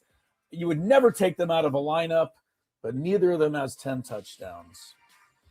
Well, here we are. Skraby is on the doorstep, and it's Tony's turn to try to put a little more pressure on. I will go to one of my other running backs this year, Kyren Williams of the Rams. See, I have him. I just don't know.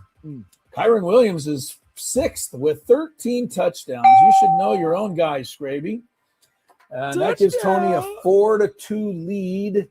You guys have named the top 6 answers. There's still 9 remaining.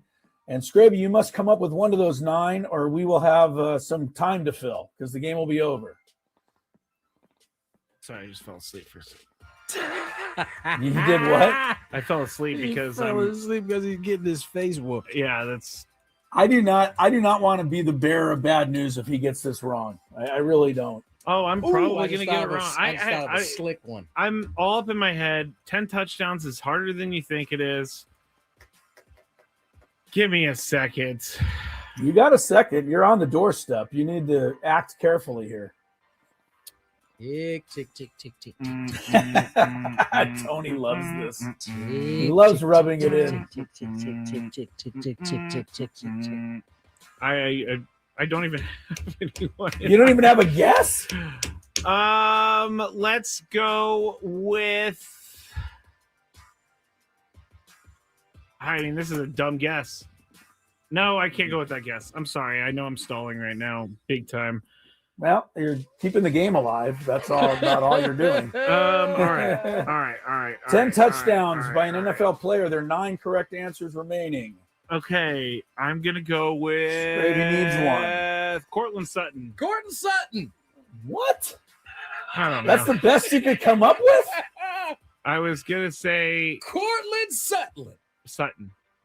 Strike 3. I mean, no. He's not even. I don't even think he's close. Game is over. Play the music. Team. Can I? Play my music. Can I just give you my cheeky answer? No, I don't want it. Why not? Skraby, that was an awful performance for an NFL fan. How about Haley Steinfeld's husband? Wait till you hear all the easy answers. I don't think Chris knows who Haley Steinfeld's husband is. Well, I do, and that's Josh Allen, and he has 12. 12 rushing touchdowns. Yes, well, they're all touchdowns. Oh, is Jalen Hurts the other guy? He probably. No. Oh, he doesn't have to. I thought he would. James Cook has 12. Travis Etienne has 12. Amon St. Brown has, 10, right? Javonte Williams has 12.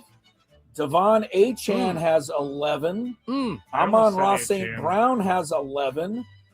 And the 3 guys with 10 are R.J. Harvey, Derrick Henry, and Trey McBride. Oh, I wouldn't have got that. Skraby, I love you, but that was a piss poor. Even for you. That was I don't really. know if you can say that. Okay, sorry. We just said it. Well, you don't have to say it, but if you want to know the meaning of it, look up what Skraby just did in the Fantabulous Sports Game Show. I'm shocked. Atrocity. I was so excited to go into the new year with he was talking about this before the show earlier. I was like, you know what? I'm going to go into the new year with a win. I'm going to change the. You are such you're such a good fantasy guy. You follow it closely. I thought this is perhaps your worst performance of the year. I got in my head. I got in my head. Worst of the year. No, there was one where you just. I don't even think. Well, I gotta say this was up your alley. This was in your lane. But Bijan and JSN were good guesses. But Cortland Sutton, my God, you might as well just have guessed somebody who doesn't even play anymore. Because Cortland Sutton, I swear to God, always scores touchdowns against me. No. You can't even come to that conclusion. That's ridiculous. No defense for that was one. a really, really bad way to go out on the year. That's ridiculous. I never got to hear the end of this song. I got to the end. Yeah, right. We got to play it all out. You want to play it again, Tony? I think we have more time. We can play it again. At least he was going to go into the break with a win. At least I do a good JR impression. My God. Yeah, you do. That's all. Yeah, how would JR describe your demise there? That man should be embarrassed. He should be. I can't believe that happened. I can't. I feel bad that I put all that work in for only 6 correct answers. Come on. You just gave him 6 correct ones, huh? You cold-blooded. Well, I gave him most of those. You did. Yeah, Tony gave him 4. I was like, okay, Chris McCaffrey got nothing else apparently. All right. 4 o'clock hour on the way. We'll reset this bad boy with a little Chris versus the fan. More Gwynn and Chris.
Chris, hello. Yeah, we're here in Cooperstown for 97.3 The Fan. So excited, the induction weekend for the great Trevor Hoffman. What a class he's going in with, too. Let's take a look. Of course, Alan Trammell from Kearney High School in San Diego. And then, of course, the Detroit Tigers' great shortstop, Jack Morris, in a Tiger uniform there, but I always remember him pitching that 1-0 shutout in Game 7 of the 1991 World Series for the Minnesota Twins. Maybe the greatest postseason pitching performance of all time. Chipper Jones, Padre fans remember him. Every fan of a National League team remembers him because he would come in and do damage to that team. Only the second #1 overall pick in the Major League Draft, Chipper Jones, to be inducted into the Hall of Fame. The other is Ken Griffey Jr. Vladimir Guerrero, never met a pitch he couldn't swing at, and powerhouse hitter for the Expos, and then, of course, the Angels at the end of his career. Jim Thome, over 600 home runs, mostly with the Cleveland Indians. And then, oh yeah, the guy down here on the end who used to get all these guys out all the time, Trevor Hoffman, the greatest Padre reliever of them all.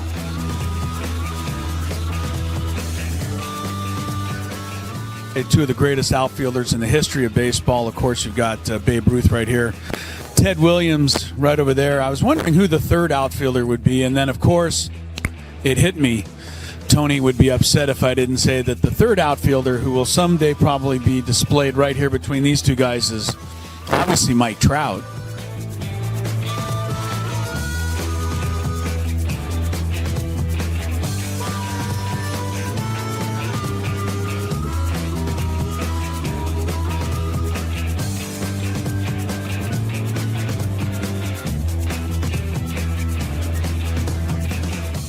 And this is the San Diego Padres locker room here in Cooperstown. Obviously a couple of jerseys there and hats, gloves, all-star stuff. I think the most interesting thing in this entire display, though, especially this weekend, is a picture in the top corner of Angus Young. He's the guitarist for AC/DC, wearing a Trevor Hoffman uniform, obviously playing Hell's Bells. I know that Trevor went to many AC/DC concerts and was honored by sitting in the front row to watch AC/DC play Hell's Bells in his honor. But there's a picture of Angus Young playing Hell's Bells for Trevor Hoffman, wearing the 51 jersey right there.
Chris, hello. Yeah, we're here in Cooperstown for 97.3 The Fan. So excited, the induction weekend for the great Trevor Hoffman. What a class he's going in with, too. Let's take a look. Of course, Alan Trammell from Kearney High School in San Diego. And then, of course, the Detroit Tigers' great shortstop, Jack Morris, in a Tiger uniform there, but I always remember him pitching that 1-0 shutout in Game.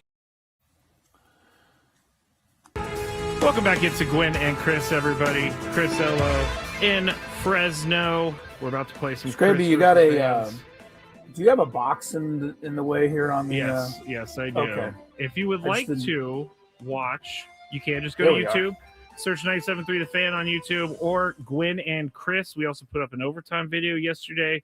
I've been called the Grinch more times than I can count from the video yesterday. Even my wife got in on it. Yep. She listened to the video. She likes to watch it, and she goes, wow, Skraby really is a Grinch. But, and we're not going to go into any more detail, but my wife came up with an idea that I think was really, really well thought out. It was a good. So it was a hopefully good you'll be idea. able to execute it. It was definitely a good idea. It was an attainable gift that I could buy. Right.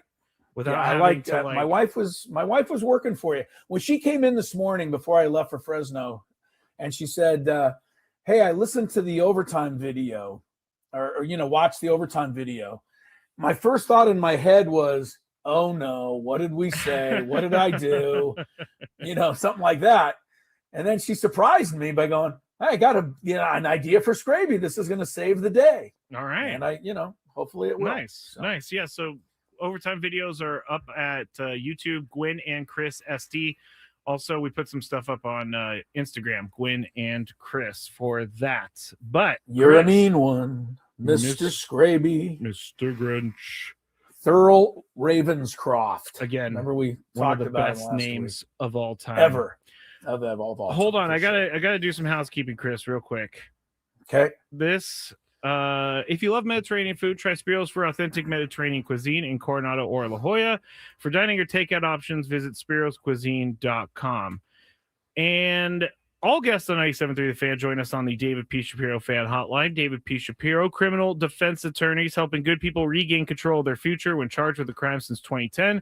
Visit davidpshapirolaw.com. Now, we're going to be playing for qualification in this. Also, if you win Chris versus the Fans today, you will win a pair of tickets to the San Diego State basketball game tomorrow night against Air Force at Viejas Arena. Tickets Nice. at goaztex.com. We're going to have JD Luster on here shortly, so that's why I should probably get into it. Phone lines are lit. Here we go.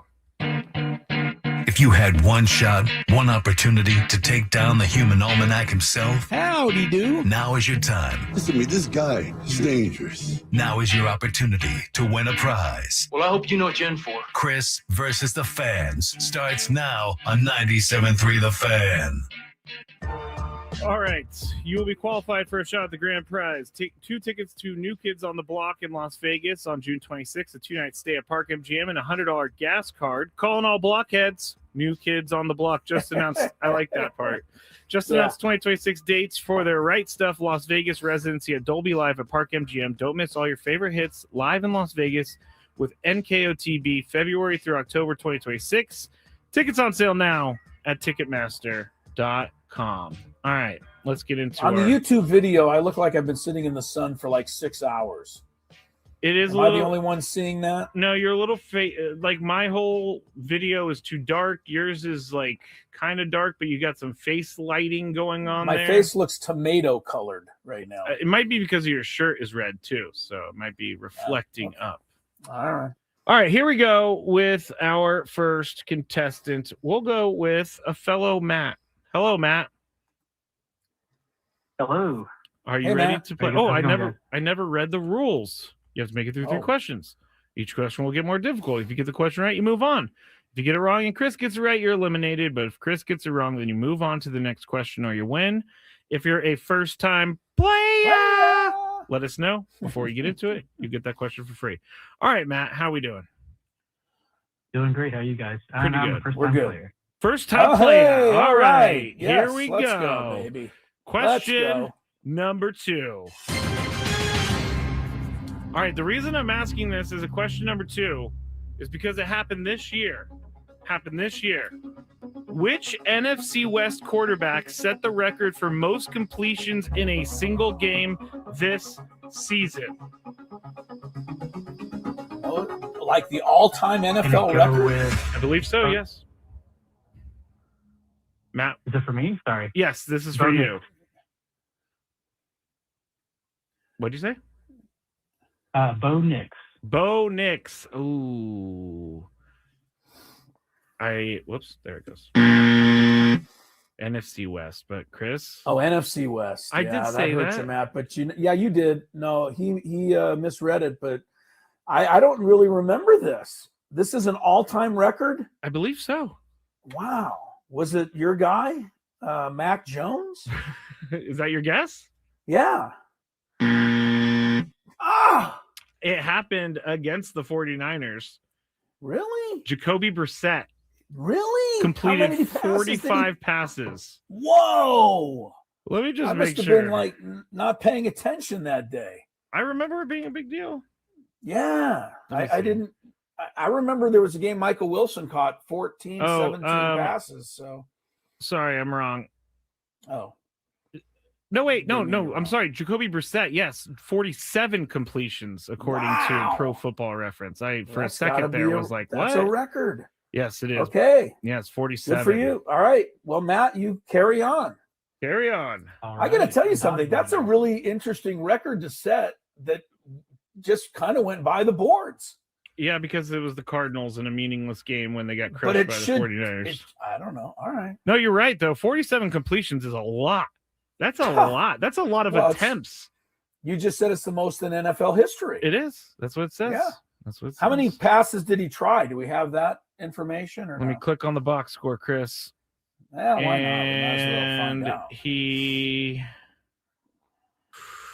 57. So he completed 40. He went 47 for 57 for 452 yards.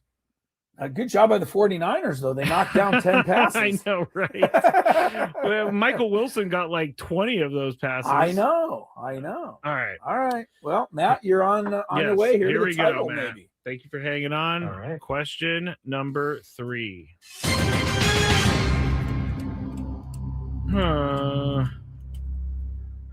Which let me start this over. Sorry. Which former Stanford women's basketball player recorded a triple-double with 10 blocks in a game?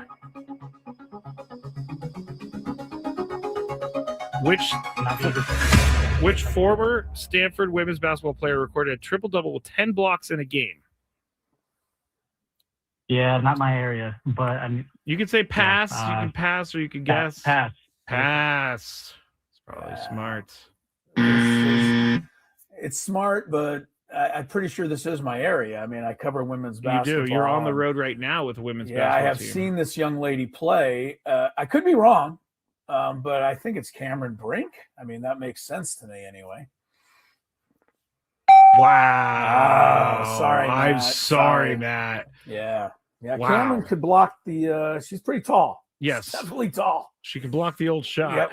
Yeah, we played against her one night up there in Stanford. And, our kids weren't getting too many shots around the rim. She was sure not turning everything away. Yeah. So. All right, let's go to our next contestant, Troy. Hello, Troy. Hey, Troy. What's up? Not too much. You ready to play? What's up? Yes, sir. All right, here we go. In which sport would a competitor use a piece of equipment known as a foil? Fencing. Fencing is correct. By the way, they're marketing fencing now as an activity. I kind of want to try it. I thought when you said foil, you were talking about the Pillsbury Bake Off contest. Yes, the Pillsbury. Isn't that now a sport? It probably. I don't somewhere. think bake offs are a sport. I don't. Yeah. I don't know. Ballroom dancing is a sport in the Olympics, so you never know. That is true. All right, here we go, Troy. Question number 2. What record did Aaron Judge break in the 2022 season with the Yankees? The American League home run record. Correct, and American League. Yeah. Nice job. Yeah, he Troy. did. 60, nice job. What was it? 64? 60. Well, he broke the record 62, but I'm not Maris. sure how many he ended up with. Good job. Nice job, Troy. Well, very nice job. All right. Question One number more 3 for the title. I'm not sure if Chris will know this one or not, but it is right up his alley. Who was the first major league pitcher to strike out 300 batters in a season? The first.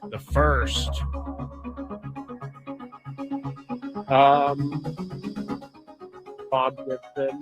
Bob Gibson. I like it. don't think it's correct, but I mean, to me, it's Stay there until Chris. That's a good guess. Yeah, 300, which is almost unattainable now, right? Because nobody pitches that many innings. Not even close. You know, Nolan Ryan holds the record. I'm going to just sound like I know what I'm talking about before I miss the question. But Nolan Ryan has 383, which is who's going to possibly get to that, right? No one. You know, and Koufax had 382. But I think I'm going to go back to Bob Feller. I don't know that he had that many, but he was the first true fireballer. And it could have been somebody way back in the 1900s who pitched 1 million innings. But I'll try Bob. Oh, wait. Oh, God. I'm going to need Walter Johnson or Bob Feller. I'm going to go with Bob Feller. Oh, wow. God, I almost talked myself out of it. I'm sorry. Oh, sorry, Troy. I almost talked myself out of it. Yeah. Because Walter Johnson used to strike out a lot too. But, yeah. You know Bob what we're Feller. going to do? I know we're kind of condensing the game a little bit, but we can go tiebreaker. We have JD Lester on the other side. So I'm going to go with Bob Feller stats. Okay, tiebreaker. That's fair. And I will also change up the prize because we're doing this tiebreaker. The Aztec tickets are going to be given away a little bit later because you needed to win the actual game. Oh. Just made it up on the fly. You did. All right, let's go. You know what Bob Feller's nickname was? It really shows you what the era was like, Skraby. What? They called him Rapid Robert. Because of how fast he pitched? Exactly, because he threw hard. Oh. But it's kind of a dorky nickname. Rapid Roberts. That's it. It's Rapid really Robert. kind of funny, actually. Yeah, it is. All right, let's go to Kevin in Oceanside. Hello, Kevin. Hey, guys. My birthday last year, I won on Chris. First time to beat Chris on my birthday last year. Very nice. Hey, good Very job, nice. Kevin. That's a good birthday present. That's pretty good, yeah. All right, we're going to do tiebreaker, Kevin. You stay right there. I'm going to ask Chris for a number on Bob Feller's career, and then Kevin is going to guess whether the actual number is higher or lower than what Chris says. So, Chris, let's just go with how many strikeouts did he have in his career? Oh, man, he had a lot. I don't know how many years he pitched. Oh, 18. And by the way, 18 years. Wow. 1942, 3 and 4. He was he didn't play due to military service, which is Bob still Feller. insane to me. Which is how many years? 18 years. Yep. So 20 times 150 would be 3,000. But he was 18. I'm gonna go 2,700. 2,700. Kevin, is the actual answer higher or lower? I'm going to go lower. Lower. Nice job. Oh, he got it. Yeah, All right, yeah, Kevin. look at Kevin. He's so excited. I love it. Yeah. Stay right there, Kevin. I'm going to get now, your wait a information. second. Did he say this is his birthday again? Oh, let me get Kevin back on the line. We'll get him back on there. Kevin, is today your birthday? Today is my birthday. 2 years in a row. That's 2 amazing. years in a row. That is amazing. How about that? Stay right there, Kevin. That Good was job, amazing. Kevin. I think you should give the guy the Air Force tickets for his can't do birthday. it. Come on. Come on. Does the chat think it's okay? Too bad. The chat, tough. This is his birthday. You made the call, so I have to go with. I'm making the call. If the chat has a problem, tell them to take it up with me. Okay, I will. JD It's Lester. Kevin's birthday. You got to come through. Yes. So we're gonna do traffic, and then How many strikeouts did he have? You didn't tell us. 2,581. So Wow, you that were was right pretty there. close. You were very close. 2581. Okay. All right, Aztec men's basketball assistant coach JD Lester on the other side. Gwynn Chris, 97.3 The Fan. From the 855 Get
The Aztecs men's basketball team has a couple games this week, Chris. One against Air Force tomorrow night, starting off the Mountain West, and also a number 1 overall showdown with Arizona over the weekend. And I'm pretty excited about this week. We have Aztecs men's assistant basketball coach J.D. Luster on the show right now. Coach, thanks so much for joining us today. Thank you guys for having me. It's always a pleasure. So we are getting into the bulk of the season, the meat of the season. You got conference play, you got big teams going on.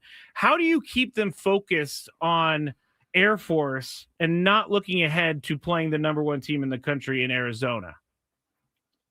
I think that's easy. You know, we're 5-3 right now, and we're not where we want to be. I think we've lost some games that we feel like we should have had a better performance in. So for us, it's about us every single day. It don't matter if we play in Arizona, Air Force, or whoever it is on our schedule. It's about us and playing up to our standards. Coach J.D. Luster, I got to tell you, what you guys are all superior coaches and great guys. Skraby, he calls the show. We're expecting him to call in, and he's still like, this is J.D. Luster, the San Diego State men's basketball assistant. And we're like, yeah, we know, Coach. It's amazing. It's great. Everybody is so cool about it. You guys are great. Yeah, we love it. Coach, let me ask you, since the trip to Vegas, right now you've had, I'm going to say 21 days maybe of practice, something like that, and only 2 games in there. To me, that's just what the doctor ordered. Take us through the last 3 weeks and kind of include what you took out of the 2 wins over Utah Valley and Lamar. I think you took the words out of my mouth as far as what the doctor ordered. I think in Vegas, at times we didn't look like ourselves. And when I say ourselves, it's San Diego State brand of basketball where you're tough, you're physical, you lock in defensively. Against the Baylor team, we scored 81 points and lost that game.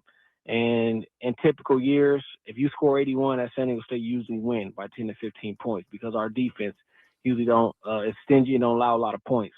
So for us, since we've been back from Vegas, this has been about getting back to who we are as far as Aztecs, being in the stands defensively, flying around, and playing with passion on that end of the floor. Talking to Coach J.D. Luster of the Aztecs men's basketball team here on 97.3 The Fan. And this year, you guys can really score. And we're used to Aztec teams being really great defensively. This team's still coming along defensively. But is there ever a mindset shift where you're like, all right, we need to start focusing on our offense and not necessarily forgetting about defense, but maybe going with the strength of the team? I think it's definitely something that's, you think about, but again, we scored 81 points against Baylor and we lost. So the problem this year hasn't been to score. I mean, we scored over 100 points against Troy and lost. So at some point it's like, okay, we're scoring the ball. That's great, but we got to stop teams from scoring as well. Like we can't go into games and depend on outscoring people. Yeah, we've not seen a lot of that over the years. So, JD, let me ask you about BJ Davis coming off the bench this year, and especially the last 2 games. I mean, he's come in, giving you big lift in both games. Again, I know you're going to see how it goes, and I think guys who play defense are going to get the bulk of the playing time. But talk about his progress and what he means, because to the rest of us who, he was 2 years ago, he didn't even get off the bench. And now here he is, really contributing mightily to your squad. I think it's a great story. He didn't come in right away and have a ton of success. I mean, you said it best. His first year when we went to a Sweet 16, he was on a team with a lot of good guards, Lamont Butler, Micah Parrish, Reese Waters was on that team.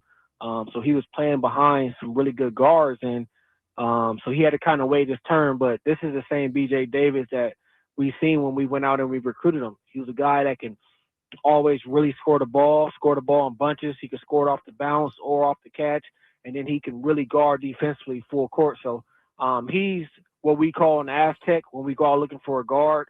He's a guy who's versatile on both sides of the ball. And I think you guys are really starting to see, like, him coming to his own.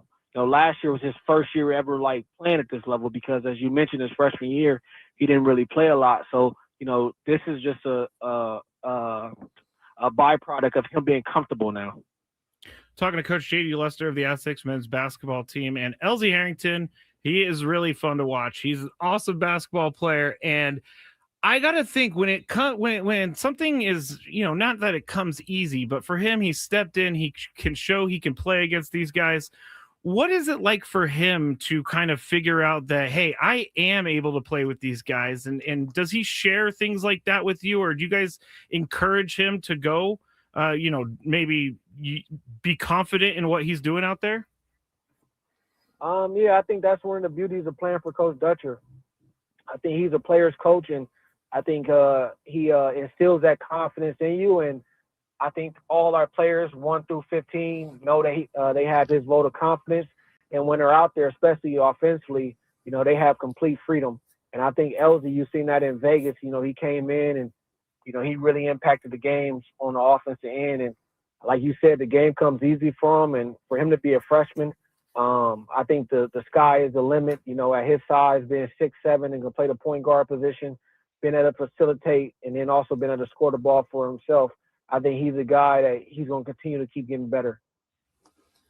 Man, 6'7" point guard. How nice would that be to have the skills and the size and the, I would be able to dunk, Chris. I would be able to dunk if I was 6'7". You might be able to at 6'7". Yeah, I mean, he's so fun to watch. Coach, I don't mean this to be a tough question, but I know that, Brian Dutcher talking about the season, one of the things he spoke about before it ever started was that you have so much depth on this roster. And, right now, I'm watching these games. You guys are going 11 deep.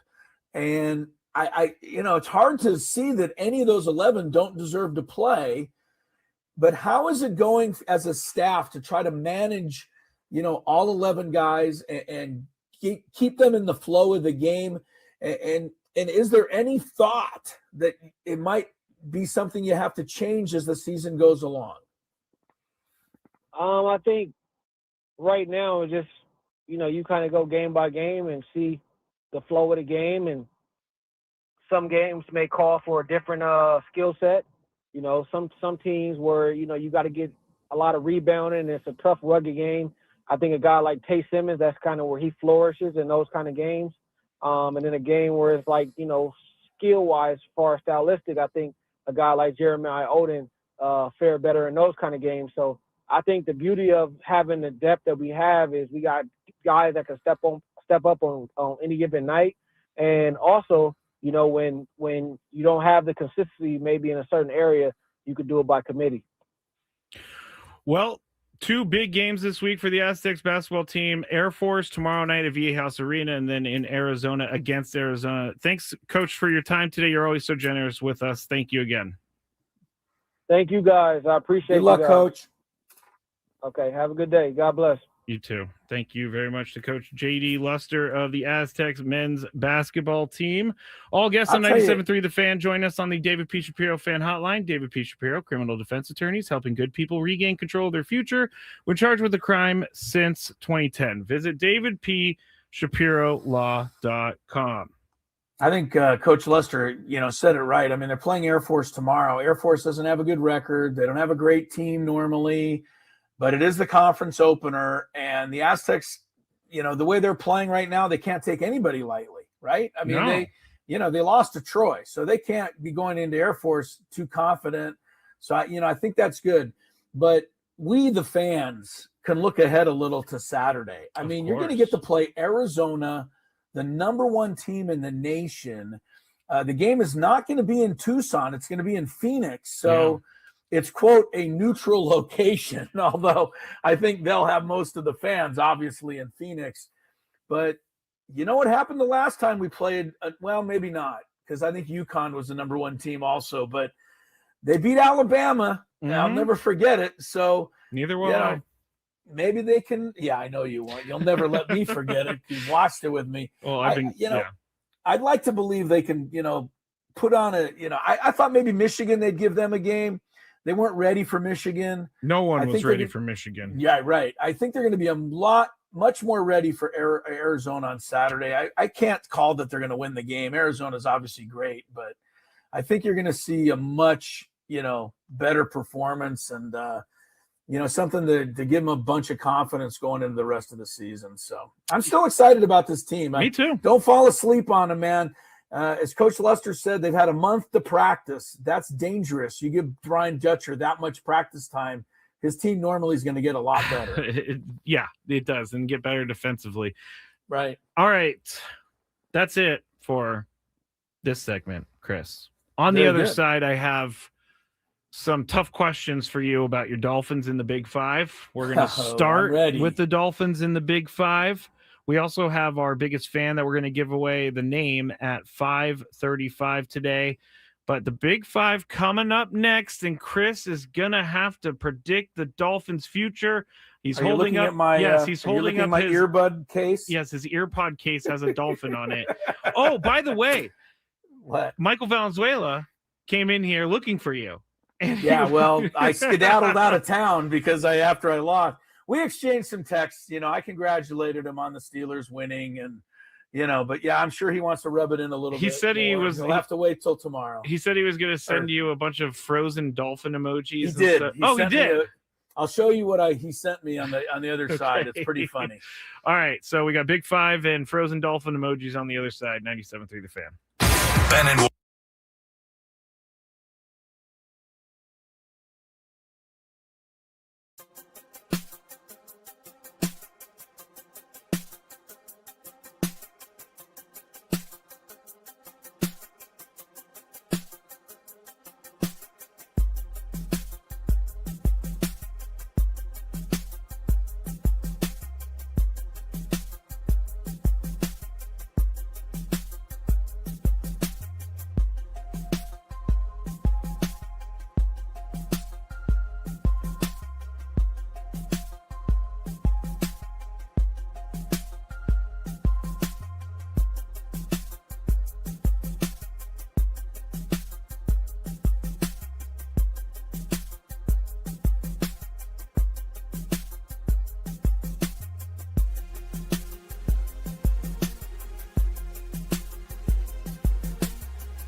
Crisello in Are Fresno. you trying to say that What? some ill language could escape over the airwaves if Yeah. we came on maybe a second or two earlier? Yeah, like when Tony turned on the mic in the middle of the break to talk to you.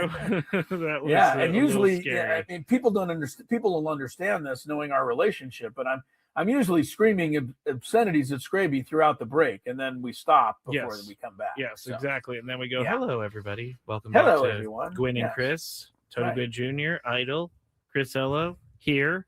Don't Matt say Skraby, idle. I don't want here. Rick Schloss to get on your case. Well, I think Rick has been Overruled? overruled. Yeah, Yeah, I I think think he so. has. Most people Yeah, have Rick. told me they liked the Idol designation. Sorry, Rick. You've been overruled on that one. You have been overruled, Rick. All right, we got Look, the big hey, five. we took his suggestion under advisement. We did. And we decided, nope, we're I- not changing it. I took the big stamp and I said veto. Veto. Yes. All right, traffic is not quite ready yet. So as soon as traffic is ready, we'll bring it to you. But let's get into the big five. It's that time of the show when we check on the latest in sports. Only the most important topics and questions are brought to light. Stop what you're doing and listen. These news stories will astound and amaze you. The one, the only. Oh my God, who the hell cares? The Big Five starts now on 97.3 The Fan. You're too close to the camera, Chris. You got to see Chris. Sorry, I'm trying to read without my glasses. Oh, I see. I see. Yeah. I see. Yeah. I need to find my glasses. Go Okay. ahead. All right. I feel like before we get into it, MLB Network keeps showing these games from throughout 2025. I Right. swear to you, outside of one, everything has been Dodgers games. All of them. The one was like Kyle Schwarber's 4 home run game. But right now they're playing a July 8th game between the Dodgers and the Brewers. I really don't care if you're the biggest Dodger fan or homer in history. If you're watching a replay of a game on July 8th against the Brewers, get a life. You would be doing that, I think. at I some would point. not. Okay. There is no way I'd watch a replay. I don't even watch a replay of a game if I know the score the night it was played. All right, fair enough. Number 5. So we're going to get into it. Chris is up first, obviously, but after being eliminated from the playoffs last night, the have some tough questions to ask going forward. I'm going to ask 2 questions, Chris, with yes or no answers. I'm not even give my opinion. My time is given to you. Will Tua be the starting quarterback for the Dolphins next year? And will Mike McDaniel be the head coach? I think the second is more likely than the first. You think that Mike McDaniel is more likely to be the head coach than Tua being quarterback? I do. I think Mike McDaniel's, the 4 wins in a row, although they didn't impress me because they came over the Jets, the Saints, and the Commanders. They had one big win over Buffalo in there, but those 4 wins didn't do a lot for me. What I want to see Mike McDaniel do is win a game in cold weather and prime time in December, like the game last night, and he can't win those. So I've made up my mind that Mike McDaniel has probably gone as far as he can go, but I don't think the ownership has, made that determination. I think they really want to keep him. Now, the Tua Tagovailoa story, I've stuck up for him probably more than anybody and longer than anybody. I tried to fight for the first 5 years that he was better than Justin Herbert. I can't even come close to bringing that up anymore. You know what we were talking about today before the show with Tony, Adam, and myself? Is that very conversation, is that Chris has stuck with Tua for a very long time, even defending the draft pick. Yeah, I tried because he was my favorite team's quarterback and I wanted him to do well. But I have seen such a regression this year in Tua that it's no longer something you can ignore. And you and I talked about it off the air and you agreed with me. And I think anyone I say this to will agree with me, even if you're the biggest Dolphin fan. When he goes back to pass, if he doesn't have his first option open, the play is over. He panics. He can't find his second and third receivers. He starts scrambling. normally running backwards and losing yardage, or he'll force a pass as he did last night that, gets picked off that doesn't need to be. Yeah. I don't think he can do it. And I think I feel bad in a lot of ways because the Tua Tagovailoa that was at Alabama before he, remember he injured his hip horribly in that game against Mississippi State. And that, along with the concussions, I don't think he's a quarterback in the NFL anymore. He's going to have to really go some to turn me back around. And, Mike McDaniel said today, benching him is not out of the question. Okay, so you bench him the last 2 games. What, are you going to really make Zach Wilson the quarterback of the future? Tony and I surmise yes. Yeah, well, I don't think that's going to work. But they're going to have to do something. I was even thinking today that you call Arizona and think about trying to maybe acquire a Kyler Murray. Because I think the Dolphins, the team isn't as bad as it had been earlier in the season, but the quarterback play is really bad. So, I have to, finally come to grips with Tua. I don't think he's the guy anymore. Just as unfortunate because they paid him a boatload of money to be that guy. I know. And we'll figure out. We'll see what happens. I don't think they're going to put Zach Wilson in, though. I don't know. They could put Quinn Ewers in for 3 games and see if he has Might as well do that. That would be smarter. Number 4. The Atlanta Braves got their man. According to John Heyman, the Braves are in agreement with free agent shortstop Ha-Seong Kim on a 1-year, $20 million contract. After reaching free agency last offseason, he signed a 2-year, $29 million deal with the Rays, then was with the Braves. He turned down an option of $16 million and turned it into a $20 million contract. I'm up first. Is Ha-Seong Kim worth $20 million? No. I'm sorry. No. I don't even think he was worth $20 million in his best season with the Padres.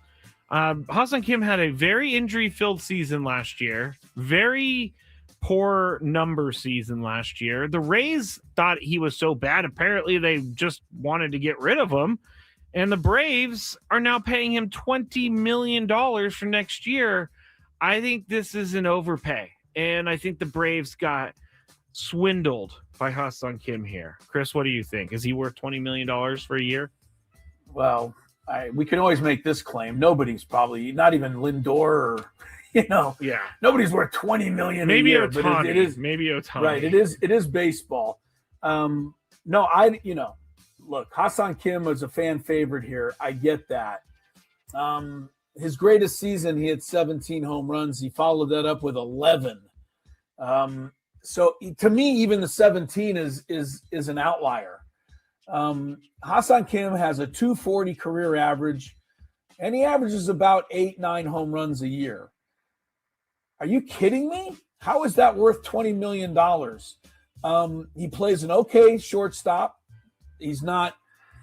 In fact, he's better on difficult plays than he is on routine plays, right? Yeah. I mean, we watched that. And he's one of the worst base runners in all of baseball. But his helmet falls off and looks cool. Yeah, fine. The Braves will find out about that. But this is why the ultimate thing with this is, look, I have nothing against Ha-Seong. If they give him 20, take 20, right? You're not going to turn it down. But this is why when they come to the collective bargaining agreement and the possible shutdown and the owners say they don't have any money, the players are going to go, what are you talking about?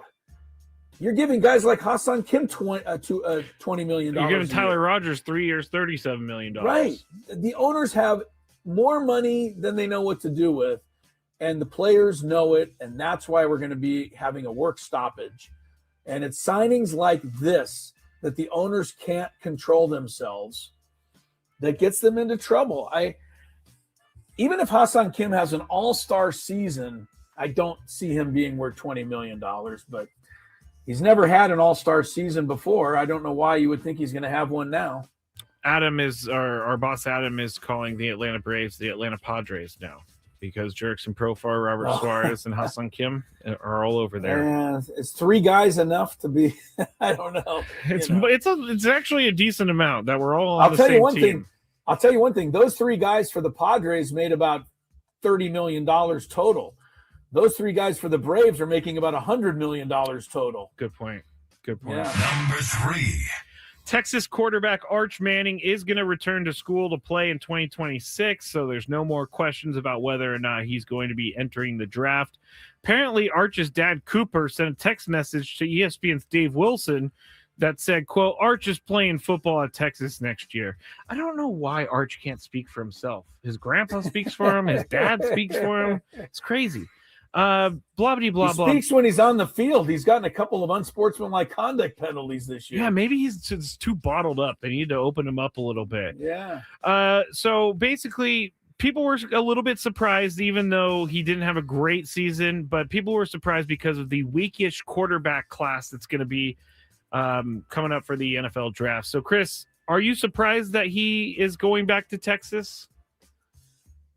I think there's a little bit of a surprise because you thought maybe he might go for the money here, but I will say this: they're making the right decision, and I think he's lucky that he has people around him that are not filling his head with outlandish thoughts. Arch Manning's not ready to be an NFL quarterback, but you know what, Skraby? After he got off to a bad start and fell completely out of the Heisman race and all of that stuff, he actually started playing pretty well. He had some really good games the second half of the season. So just let him have some good games. Let him pile a few more on there. The money's not going anywhere. Yeah. So I think this is a smart move, and I think he's lucky to be surrounded by people that are giving him the right advice. Who's going to get the first overall pick in 2026? Because we know that they like to play that game. It's either Well, if going to the be Dolphins stay with Tua Tagovailoa, they might be able to get it. Well, the Titans don't need a quarterback apparently. Yeah, so right, yeah. We'll see. Oh, the Giants don't need a quarterback. Arch might be. I think Arch is going to be pretty good. I think what happened to him, and I was guilty of it too, because I didn't want to see him do well. But it was because they gave him the Heisman Trophy before the season started, and people felt some type of way about that. They did. But, once he fell out of that and just started playing, he actually did pretty well. He did. So, yeah. I'm a little surprised, but not surprised. Number 2. Interim coach of Michigan, Biff Poggi, said Michigan's. By the way, does Biff Poggi look like a Biff Poggi or Biff what? Poggi looks like a Biff Poggi. Yeah, he does. The big joke is hire a coach that no one is attracted to, which I think is very, very mean. Oh, that's mean. But with what's going on with Michigan, anyway, Biff Poggi said that it's Michigan's focus is anything but ordinary following all this firing and all the inappropriate staff relationship, felony home invasion, stalking charges that were put upon their former head coach. He spent several days supporting players, noting their initial disbelief and anger, and now a feeling of betrayal, which they are as a team trying to work through. So I'm up first. The players are often overlooked in a situation like this, but how much damage do you think this did to individual players? And short, because we're heading to the end, I think this could do a lot of damage. You look up to a guy, you think this guy's someone else, all of a sudden you find out that he's threatening to harm someone and breaking into their house and stalking, and he's a family man, and all these bad things come out about this guy. I think this would individually affect people. What do you think, Chris? Understand that a lot of college kids, high school kids, little league kids look up to their coaches like they're their parents. Yes. So when something like this happens, no doubt it can have an effect. Agreed. Yeah, and it's not easy to get through this because it's like you followed a guy and then now you're like, man, do I have a good read on people type of thing? Yeah, right. Yeah, you question yourself. But Exactly. Biff Poggi's got it, Chris. Come on, Biff. I like Biff. Biff's got to diagnose something to shut down Arch Manning in the bowl game. What is it, the Cheez-It Bowl or something? I don't know, but I think know it they might play be the each other. Cheez-It. Can you believe Michigan and Texas are playing in the Cheez-It Bowl? Whatever works. All right. That's it for the Big Five. We got through it. We made it. Well, kind of. Shedeur Sanders is currently 10th in Pro Bowl voting among quarterbacks. He leads Joe Burrow and Lamar Jackson and everything, but we don't really need to talk about that. The fans. That's why you don't leave everything up to the fans right there. Correct. When we get back, Chris, we have some updating to do on Giants signed a pitcher. Also, I want to get your thoughts on maybe Ramon Laureano being traded is the best thing for the Padres. No. That's next on 97.3 The Fan.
You know what, Chris? I gotta say that I really needed my Prius the other day because I really wanted to just try to get someone to hit me because people on the roads are insane.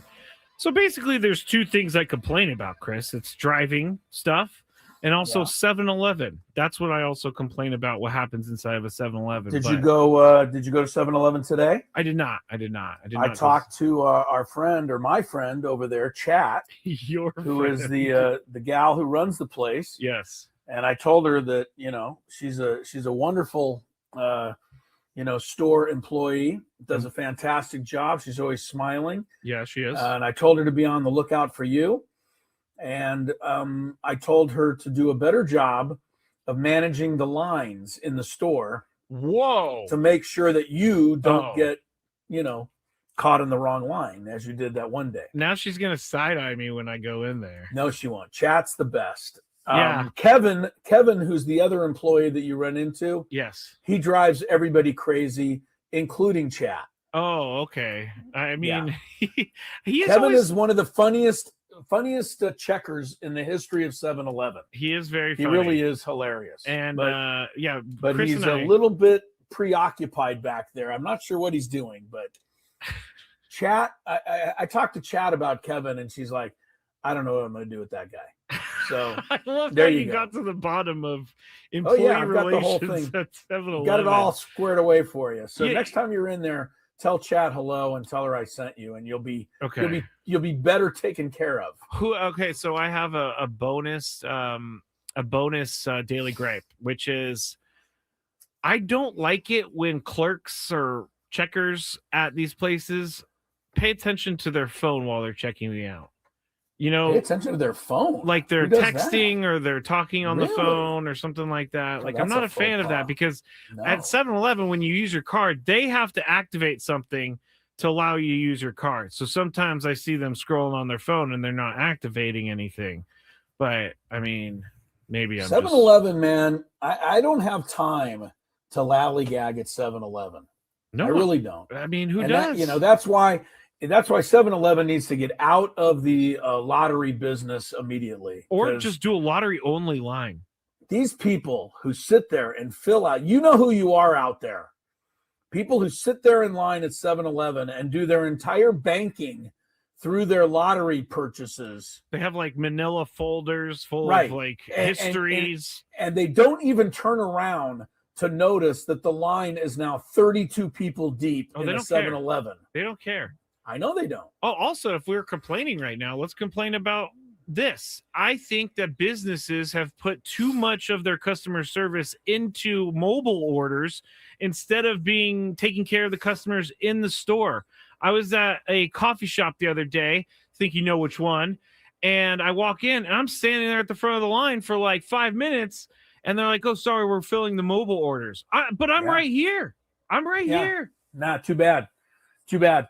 If you don't order your stuff on mobile, you're not with it anymore. And I agree like with you, mobile Scrape. stuff, but you also have to, reserve part of your time for the customers that are in the store. No, they don't care. But I think they make more money on the mobile people. I'm sure they do. They want to have faster service for the mobile orders, because I think they feel like that's where their bread is buttered. And I also more. saw, this is the last thing I promise, and then we'll go into Chris's brilliant topic that we talked about in the break that he has. I also think, like, last night I was trying to get gas. I was trying to pay gas, and I only had cash. So I walked inside, and someone ordered for a DoorDash delivery or whatever. Someone ordered ice, a taquito, a hot dog, and a Slurpee. At 7-Eleven. What? Yeah, and someone has to deliver that. It's all Yes. going to be melted by the time they get there. Who's ordering ice, a Slurpee, a hot dog, and a taquito? Is it too much to ask 7-Eleven to just not allow mobile orders? I don't think they'll ever not do that. Because I'll tell you one thing, if we go back to our 7-Eleven, if Kevin is in charge of finding the person's mobile order, you as an We're in in-house trouble. customer, you might as well just go home. Kevin's not Kevin's for the not mobile going to order find game. the order. He's going to bring the wrong order out. He's going to have an issue. and you're never going to get the mobile thing is taking over. A bit of a comparison to that, although I don't have as much support on it, is just as you talked about paying cash. There's so many places now that are almost upset when you pay cash. They don't. Yeah. It frustrates them that they have to, count the money out. It was because I forgot my wallet at home, and so I needed to, pay I like cash. to pay cash. I still like to feel, because it's too easy to put the card there and not keep track of how much money you're spending. Exactly. Whereas when cash disappears from your wallet, you understand that you're spending some money.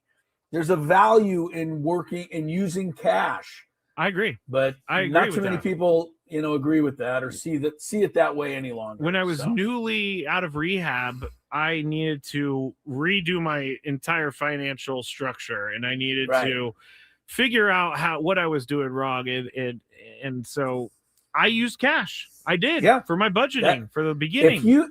If you're out there and you know who you are, because there's a lot of people like this that can't control their spending habits but would like to. Yes. A great way to do it is to take out whatever it is, $100 cash at the beginning of the week, and say, that's it. I can't spend more than that. Yeah. That will teach you to, be careful.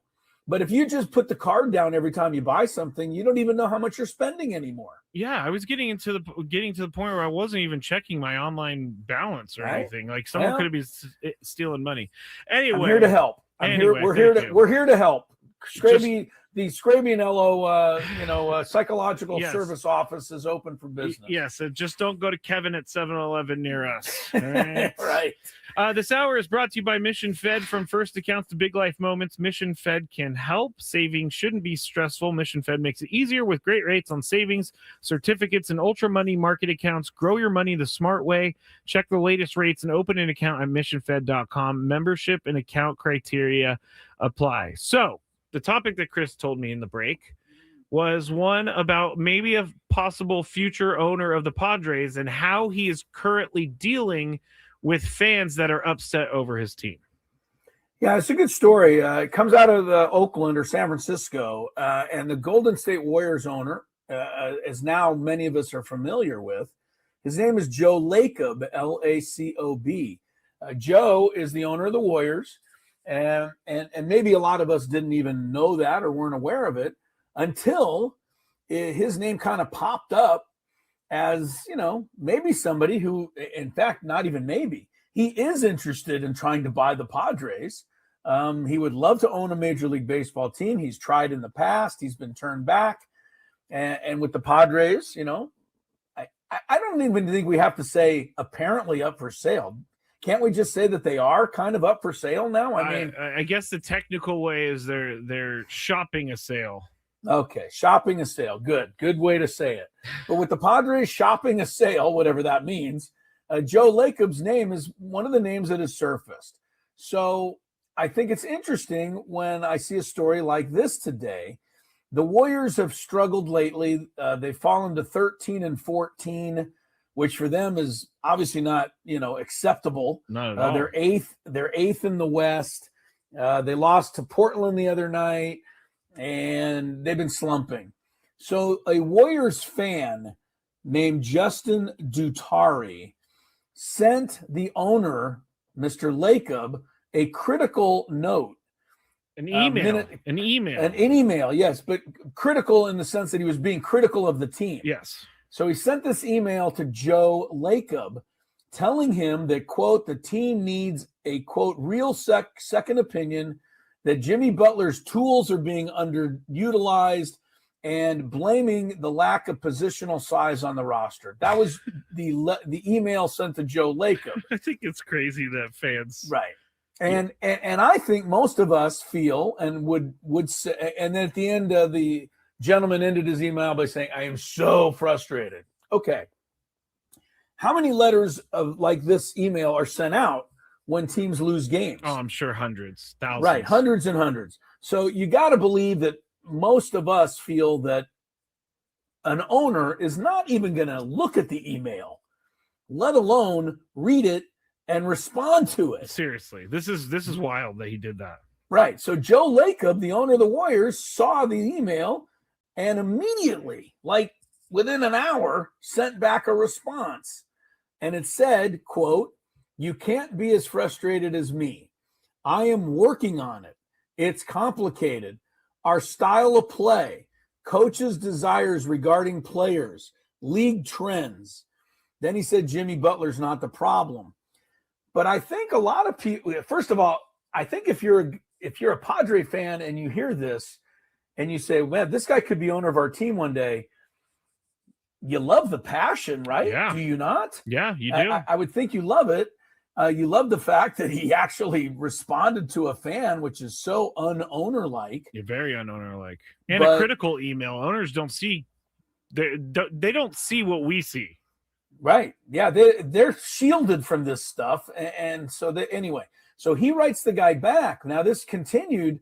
The guy who wrote the email published Joe Lacob's response on Reddit. Yes. So now everybody could see it. And then the Warriors themselves had to come out and confirm that it actually was the owner who sent this response. Well, once that got out, members of the media in San Francisco are like, wow, not only is the guy passionate about his team, but if you read between the lines, he was being a little critical of the way they're being coached, the way the style of play, the way the players are being used, etc. So, of course, Steve Kerr was then asked about it. And I think Steve Kerr's right. Steve Kerr said it's no big deal. I'm not concerned about anything like that. He's frustrated. We're all frustrated. And I think Steve Kerr, at least for my position, here, has earned enough cachet to have a 13-14 record. I'm not like ready to fire this guy. But Steve Kerr said Joe's frustrated. Steph Curry's frustrated. Green is frustrated. Draymond Green. And so, anyway, I thought we'd share it because if Joe Lacob ends up owning the Padres, to me, this is the kind of guy I want. Absolutely. Absolutely. You want a guy who actually cares. You want a guy who gets a little angry when you get a little angry. And you want a guy who's willing to spend some money. You want a guy who's you want a guy, not Steve Cohen. I think Steve Cohen, owner of the Mets, is too fanboy. You need to be a realistic sports fan owner. That's what I want. I don't want Steve Cohen because he's just going to throw money at everything and then nothing's going to work. But guy like this, I like it. Well, on the surface, I think it really does sound good. Never mind the fact that he's presided over 4 or 5 championships, right? So he knows, how to win with his organization. But yeah, we don't think owners care what we think as fans in general. We just don't. Yeah.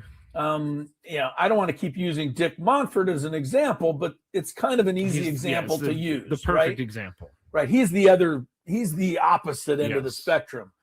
But we could even say in San Diego, to a certain extent, like let's just talk about when the Spanos owned the Chargers. They didn't feel like there was any connection between the fans and Spanos, and that's why the whole family is despised so much to begin with. But Joe Lacob sounds like the kind of guy, if the team's losing, he's going to be right there with you. And I think that's going to make fans feel great. So another vote for Joe Lacob to become the owner of the Padres. Yeah, can we just make this official? Can we just give him the team already? I really need him to be the owner of the team. I do too, because the longer it takes, the longer we're going to be kind of, languishing and waiting to see what money we're going to spend and not spend. Well, whoa, I almost went Tony right there with my voice. I think on the other side, Chris, I got to ask you a little bit about Ramon Laureano, because the more I think about it, the more he might be the guy that they can trade, and I'll explain on the other side. Gwynn Chris, 97.3, The Fan. Here's some traffic. From the 8th.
just about 15 minutes or so away from our biggest fan announcement for today. So stay tuned. If you signed up for the biggest fan, we're going to be giving out one of our names here shortly. But back here, Gwynn and Chris, Skraby, Tony Idol, back tomorrow. Chris was Idol. Now he's active, and he's in Fresno. We were making fun of the airport code earlier, Chris, because the airport code of Fresno is fat. So yeah, I don't know how they arrived at that. I don't know either. That's what they came up with. I mean, they probably could have just gone with FRE and gotten away with it. But yeah, I'm not sure. I'm not sure why FAT is the way to go. And maybe there's another airport somewhere in the world that's FRE. Probably that's got to look be that up. That's got to be. Los Angeles, of course, is LAX, which I've, just accepted, but never 100% understood. So. Well, San Francisco is SFO, which kind of makes sense. But who puts the last letter of the word on an abbreviation? I think we should change all of the airport abbreviations. That would cause a lot of havoc. Oh, you want to cause havoc is what you're saying. Have you ever heard? There's a comedian named Gary Gilman. I don't know if you know this name. It sounds familiar. He does a classic routine about the abbreviation of state names. I don't mean to be too confusing on this. You'd have to watch it to really enjoy the comedy genius of this whole skit, but how they arrived at Alaska being AL, or actually Alaska's AK, Alabama's AL. He goes through this whole thing. Anyway, I've lost you, but maybe somebody else out there knows what I'm talking about. It's very inventive skit that he does about how somebody somewhere invented the mail codes for all the states. Kentucky is KY, I believe. It is, but I don't think he gets that far. I think he just kind of takes us through the A's to show us how crazy the whole thing is. But anyway, look it up if you ever have 10 minutes. Hopefully you'll like it. All right. There. I will. Okay. Gary Gilman. Gary Gilman. All right, Chris. We talked about this earlier because all these names are being thrown out there, and during the Skraby Show at 6:20, I am going to go through each and every rumored name that we talked about yesterday, because I wanted to view it from the Padres side, because I don't want them to trade any of these guys. I like all of them. I want them to be a part of the team. But I was looking through, and Ramon Laureano, as much as I loved Top Ramon last year, he's going into a contract. He's going to be a free agent next year, so he's only got 1 year left on his deal. It's very team before friendly. You go any further, the nickname Top Ramon, was that mine or was that a listener who improved on what we were doing? No, that was yours. You said Top Ramon, Okay. and then a listener sent us a graphic of Top Ramon. Right. It never totally took off, but it was close. We tried. It was We close. tried. There were some people that were out there saying Top Ramon and all that. Yeah, right. But Ramon Laureano he's going to be a free agent. As I said, he is very team-friendly contract, $6.5 million this year. But here's the thing with Ramon Laureano. Do we trust that he had a career year last year, and we cautioned against career years with players and like having to do it again. And I'm just not sure if he will do it again, because this year by far was his best year of his career. The second best year of his career, I believe, was 2019, according to some of the stats. But maybe it is in a world. It's a way for the Padres to fill out some spots by trading Ramon Laureano. But maybe we sell high, is what you're saying. Thank you. Right? Thank you. Yeah, I mean, this is all right. That's what I meant to say, but you said it better. Right. Sticking up for your idea here. There's never been a better time to offer Ramon Laureano in trade. Right? Because he could get you the most right now that he'd ever be able to get you, along with being a team-friendly contract, right? Yes, very team-friendly. So even better. I see where you're saying, because to me, the Padres need Ramon Laureanos. I agree. Because they need guys that are good that don't cost a lot. But other teams need that also. So I think you're bringing up a fair point. I think it's something that they should look at. They have to. But again, to me, like, I'm not trading Ramon Laureano for did you lose me on the YouTube? Yes, it's okay. Keep talking. We'll figure it out. I'll keep talking. I hit the wrong button. I think I shut the laptop down while I was just sitting here, which I'm capable of doing. He'll be back in a second. I'll try to figure it out. But yeah, but to me, I wouldn't want to trade Ramon Laureano for like one guy. You know what I mean? True. Like, It has to be a big help. I would like it to be a help. And I think if Ramon Laureano could get me a position player plus a starting pitcher, maybe that's too wishful. But if that could happen, then yes, I think you have to do it, or at least take a good look at it. Take a gander at it. Yeah, for sure. I mean, Ramon so I think you're right. What do you think about him coming off of his career year? Right? Does that worry you that he had his career year? The second best year of his career was maybe 5 years ago. Does it worry me? No, I'm hoping that he's just a late bloomer. I think am I back? Hang on. Not yet. It took you know what? It only took like 5 minutes or 3 minutes for me to get back. That's pretty impressive. That is impressive. Here I am. Nice Sorry. job. Nice I won't job. touch my computer again. I don't know what I hit, but it doesn't matter. We're back. It's hilarious that I still have the ability to sign myself out. I mean, everybody does. I'm hoping Ramon Laureano maybe, I mean, you don't want to say late bloomer, but, you know, maybe now that he's figured out, you know, he just keeps going. Yeah. So there's always that chance too. But I think you're right, Skraby. He's the kind of guy perhaps that we need to take a look at moving. I don't want to, though. I don't want to move any of them. I want Mason Miller. I want Morejon. I want my guys. I like my guys. I do too. I think that we were talking earlier, if they do trade Mason Miller, it has to be something that completely blows away AJ Preller and co. But is that a net zero for the trade of Leo DeVries? I mean, I guess if you're that's what you got to consider, that, right? Because I guess you're getting some guys back this year, and so it can act as a catalyst. You know, I don't know. It's just there's a lot going on, Chris, and I'm not feeling. I can't trade Mason. I can't trade Mason Miller because I already traded Leo DeVries to get Mason Miller. There we go. That's what. Yeah. It makes complete sense to me to think that way. I want my guys. I like my guys. I think we still have a good nucleus of a team. I understand that we're going to have a few holes going into the year that we didn't have, but those are opportunities. Somebody can run with it. You never know. I don't want to break up the team too much because I still think that they're good. I do too. I think that they found something there at the end of last year, the type of guys they brought in.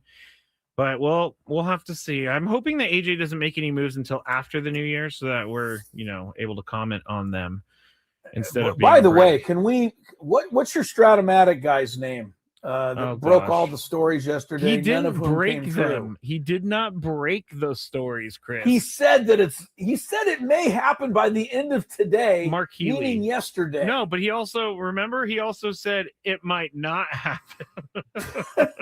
And then he don't say it in the first place. He said there seems to be a lot of buzz that Mets Padres talks could be coming to a close, perhaps even a deal later today. I don't know any details. I'd keep an eye on Jeff Passan for the next few hours. Okay, we watched Jeff Passan for the next few hours. Nothing happened. Now what do we do? Happened. We just keep waiting. Now what do we do? We just keep waiting, Chris, until they figure out this deal, whatever the deal is. You know what? Do me a favor out there. If you follow, what's his name? Mark Healy? Yes. No, what is it? It is Mark Healy. All right. If you follow Mark Healy, you know what? Be careful. Make him pay for being completely wrong and unfollow him. This is the only way we're going to get some of. This is the only way we're going to get some of these people to start, being accurate. I don't know who's following Mark Healy from San Diego. I really don't. Well, but you might have been. You found this. You found this tweet. No, it was sent to me by our boss Adam Klug. Well, there you go. And Adam, by the way, Adam Klug, we love him. He's having a rough year with the Falcons, and I get it. So Adam, all praise to you. But Adam is a sucker when it comes for people throwing out trade rumors.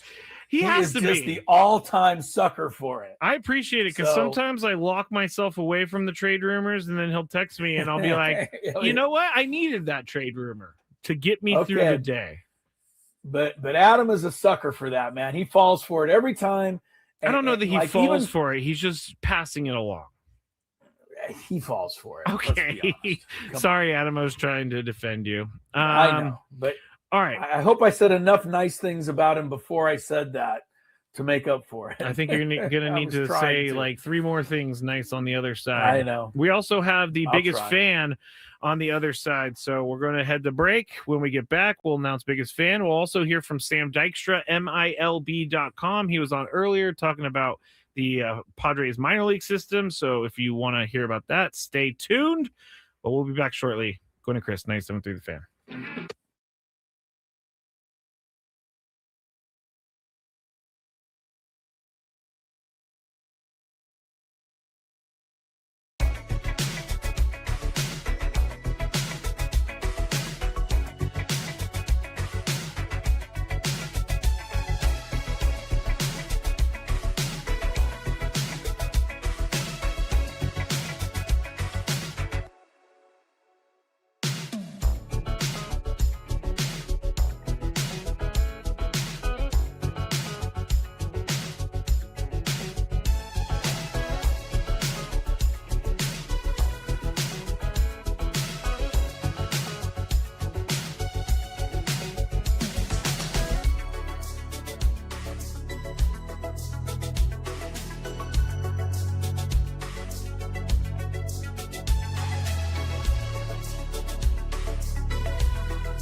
I did the whole thing with my microphone off. That was amazing.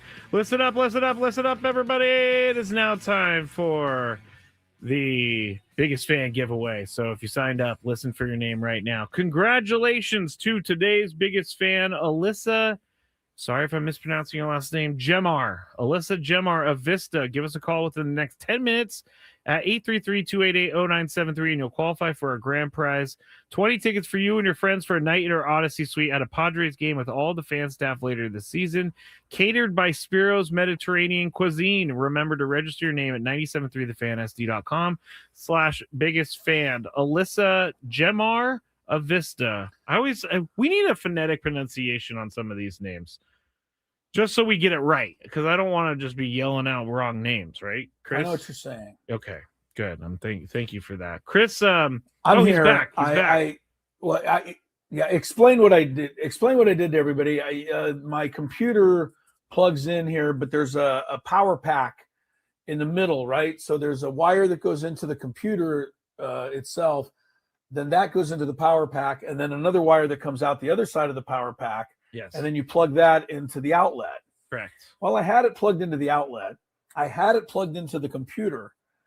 I had a wire not plugged in on one side of the power pack. So I was getting no power to the computer, and it just gave out on battery. Tens what's happening. Anyway, I have it back. Yeah, it's good. You know what? Chris is I will give Chris credit for this. When I'm better, but I'm not there yet.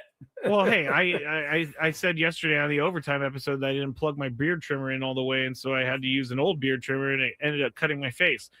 But I will say this: when Chris showed up to the show today, he was right there on camera, connected to the app that he needed to be connected to.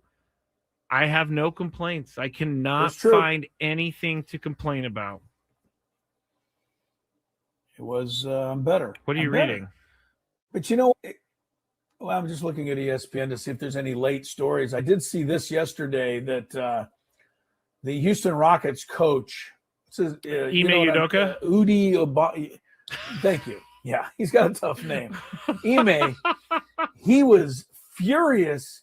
He was furious after their loss last night to Denver, and one of the things he said was that two of the officials working the game had no business even being out there on the floor. Really? Like, that's how bad he thought they are. Wow. He said they're just so bad that they shouldn't even be working. Now, I would think that the NBA would have to come down and protect its officials with a major fine, right? I would think so. But You guess can't what? say this stuff. I know you can't. I mean, even if they are incompetent, you can't say they're incompetent. It's a bad look for the league. But the NBA today came out and said, guess what? We admit to 3 incorrect calls that favored the Nuggets and helped them win that game. Why does the NBA do this to itself? I don't know. The NBA is basically admitting that, the officials that Ime called incompetent were basically incompetent. The NBA is saying so. That's that. I kind of wish Major League Baseball would do this for umpires, but right. Yeah, we could have gotten rid of Angel Hernandez a long time ago if we had this kind of, open line dialogue. of communication. Anyway, the Rockets lost last night, and apparently they shouldn't have lost. Wow. And Ime said, the refs shouldn't be there, and the league said, "You're right." That's crazy. That is crazy. Because we've seen it in the NFL. The NFL the official could make the worst call ever. The NFL is going to stick up for it and fine the coach. That is true. The NFL will fine the coach for sure. All right, we got traffic, and then on the other side, Sam Dykstra of MILB.com. From the 855 Get Ross Traffic Center, protecting San Diego after accidents or injury. This game day traffic report is brought to you by Crystal Geyser Alpine Spring Water. Watch out, you got a crash on the 78 eastbound at Rancho Santa Fe Road. It takes out the left lane and then jammed on the 15 northbound after 78 with another accident. The 5 northbound at Delmar Heights Road also slows down with a breakdown. The center lane is blocked. What makes Crystal Geyser Alpine Spring Water different? We always bottle our Alpine Spring Water less than 1.5 miles from the spring source. And all our bottles are made with 50% recycled plastic from our own recycling plants. Crystal Geyser, bottled at the spring source. I'm Sue Aller with Gwynn and Chris, San Diego's #1 sports station, 97.3 The Fan. Right now, we shift our gears back to the Padres, going down to the farm. MILB. Sam Dykstra joins us here. Sam, how are you, my friend? Good. How are you guys doing? We are doing very well. Padres have been, relatively inactive so far during this off season. A lot of speculation on guys being moved. Last year, I think AJ Preller did himself probably one-upped himself, I should say, with the moves he made using the farm system last year. Now, a lot of times, Sam, we don't know about the guys that just were drafted here this past June.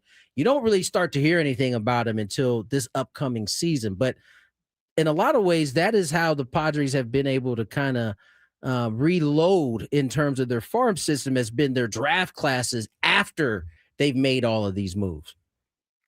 Yeah, I always like to think of the Padres farm system as a bit of a conveyor belt, right? Like you take the pieces off the conveyor belt, you think, oh, wait, there's nothing here anymore. And guess what? Something else gets brought up behind it. So every time at the trade deadline, as somebody who does the Padres top 30 for MLB Pipeline, I have a small panic attack because AJ Preller is trading away so many prospects, and I have to backfill the list before we add draft guys.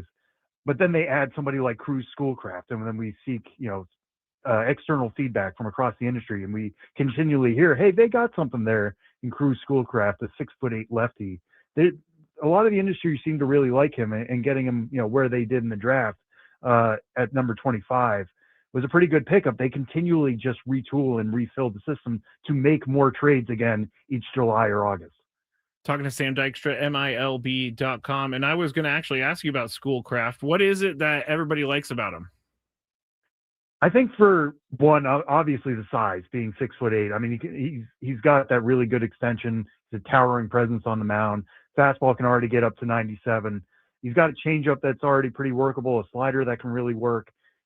Throws strikes, especially for somebody at that size, can get a little gangly. We'll see how things come around. The most exciting thing for me from him is that he was a two-way player in high school. And I know a lot of guys are two-way players, but he was considering going to college as a first baseman and a pitcher. Now he's going to have that singular focus on the mound. What's going to happen next? How can he take off?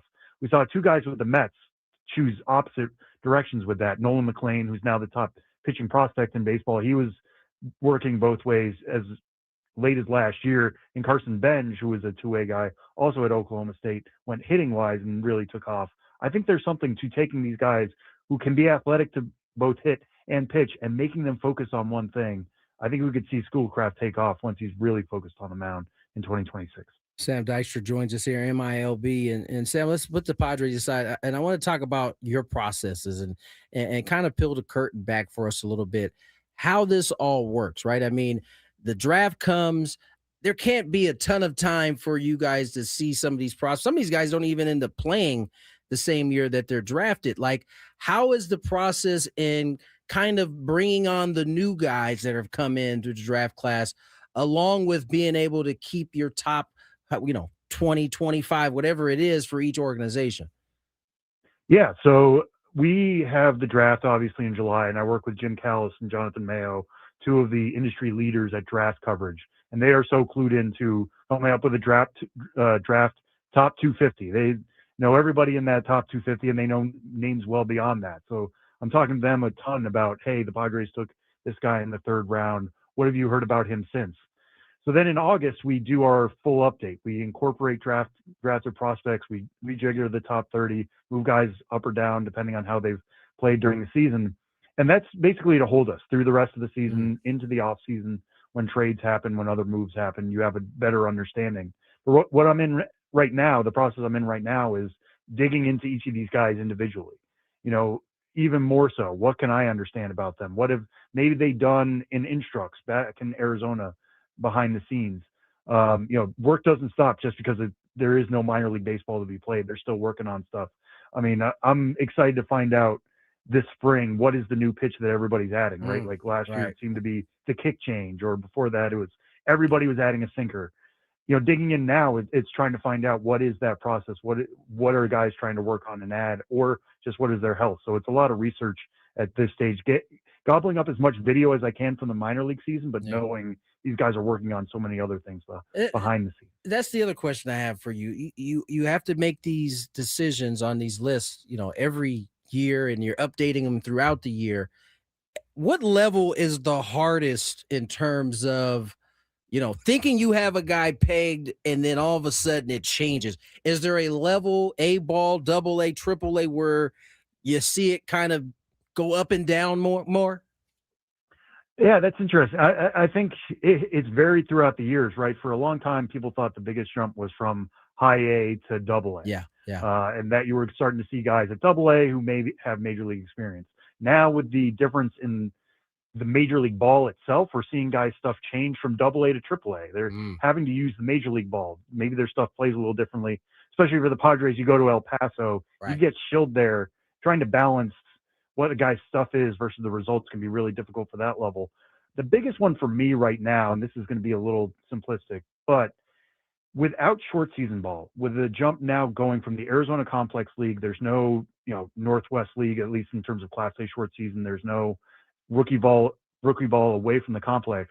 I think the jump from the complex to single A in Lake Elsinore is bigger than it's ever been. And we're seeing a lot of guys really stumble out of the gate in that way and get there maybe too early, but there's nowhere else to put them. You're basically going from not even short season, the campsite to a high A ball, basically. Kind of. There's just not that intermediate phase, and especially for international players who are just learning what it's like to live stateside, never mind make baseball your job. That's a really steep learning curve. And we're seeing some guys really thrive with it, and we're seeing some guys really struggle with it. And trying to adjust how I understand the game to work and how long that learning curve is going to be is an ongoing process. Talking to Sam Dykstra here, MILB.com, getting caught up on the Padres farm system. And the Padres are looking for starting pitching at the major league level. And I'm not going to ask you, hey, which guy is going to be the surprise and make the opening day roster? I want to ask you about Matt Waldron. Do you think that Matt Waldron can – why do you think he didn't make as many starts at the major league level last year as he did the previous year? I think a big thing for that, and Matt Waldron is somebody who's kind of been off my radar for a bit because he's kind of lost prospect status, but I think the knuckleball, on one hand, it's great for unpredictability, right? Like the batter doesn't know where it's going. They're going to swing and miss through it. But also it's tough to bake that into your models, and it's tough to trust a knuckleball these days. You want to know exactly how a pitch is going to act, especially if you're trying to, project how this guy is going to be moving forward. When you have such an unpredictable pitch, some days it's going to be really on, some days it's just going to be a floater and it's going to get banged. And I think when you are a contending club like the Padres, you just don't have, the space to carry something that's going to be so unpredictable. So I think as cool as it is for Matt Waldron, and I think he's more internet famous because of the MLB The Show, and everybody loves throwing it and screwing with their friends. I just think it's really difficult to make the knuckleball work in 2025 and moving forward into 2026. Yeah, no doubt. Sam Dykstra, MILB, joins us here. And Sam, last one from me. A lot of conversation around the Padres and Mets. You're hearing a lot about some of these relievers. One of the young relievers that we got to see at the end of the season, and I'm sure you saw a lot of, was Bradley Rodriguez. Is he a guy that can fit as a back-end arm? I mean, especially if the Padres end up moving one of their plentiful bullpen arms, can he be a guy that fits into that mold? Yeah, absolutely. I mean, we have him right now at number 6 in the Padres system, and I normally don't like doing that for pure relievers, and that's what Bradley Rodriguez is, at least at this stage. Yeah. But the stuff really, really plays. I'm a big fan of the changeup. The fastball obviously is going to catch some eyes going 96, 99, but then the changeup just drops off the table compared to that. I think he's got the high octane stuff. He's got the levels of success. We, a few weeks ago, were writing up who is the rookie of the year contender for every club in 2026. And I know, the deck can kind of be stacked against relievers, you really haven't seen one win the Rookie of the Year since Devin Williams in 2020, and that was a weird year. And before that is Craig Kimbrell in 2011. But I think Bradley Rodriguez has the level of stuff. He has the level of experience now to get those high leverage innings in the back of the bullpen, get those strikeouts, and maybe be contending. We'll see how the rest of the class shakes up, but I think he's put himself in a good spot, and credit to the Padres for developing him that way and making the most of his stuff. No doubt about it. Sam, appreciate you coming on and spending some time with us, man. We'll catch up again soon. Yeah, absolutely. Anytime. Thanks so much for having me. All right. Thanks to Sam Dykstra, MILB.com. Chris, what do you got on tap for tonight in Fresno? First thing I got to do is reset the clock in my room. As you see behind Skraby, it's 5:54 p.m. right now. Yes. In my room, the clock on the desk says 1:11. AM or how do you PM? get off do we by know? 4.5 hours? I think it gets What are unplugged. people? I guess. What are people doing? Then we're going to Cheesecake Factory. Ooh. Shout out to my Cheesecake Factory people. Nice dinner with the squad tonight. And then we got a ball game tomorrow. But good show tomorrow. Yes. We're underway. Everybody at 2 o'clock. Tony will be here. And Sean Lewis, Aztec football coach, going to be on the show at 3:30? 3:40. Yeah, 3:40. So Close looking forward to that. Tune in at 3:30 and wait for 3:40. Do I have time to tell one quick 30-second thing or no? Go for it. Yes, go for it. I will adjust so that we can go a little bit over. Okay, we have to order our food from Cheesecake Factory ahead of time. I just want people to know out there, I refuse to order the most expensive thing on the menu. I don't feel right doing that. Why? Why? Because the team's picking up the tab. I don't think I should ever get the most expensive thing. I don't think that. I get it. Anybody else think that way? No, I get it. I'm not going to be ordering the lobster tails from, on someone else's Cheesecake dime. Factory's lobster tails. Lobster No, surf not and kidding. turf or something for like $500. But you ordered a salad. I would have, and you were like, I wanted French fries, but I didn't want to add on. I'm like, get the French fries. They're come on.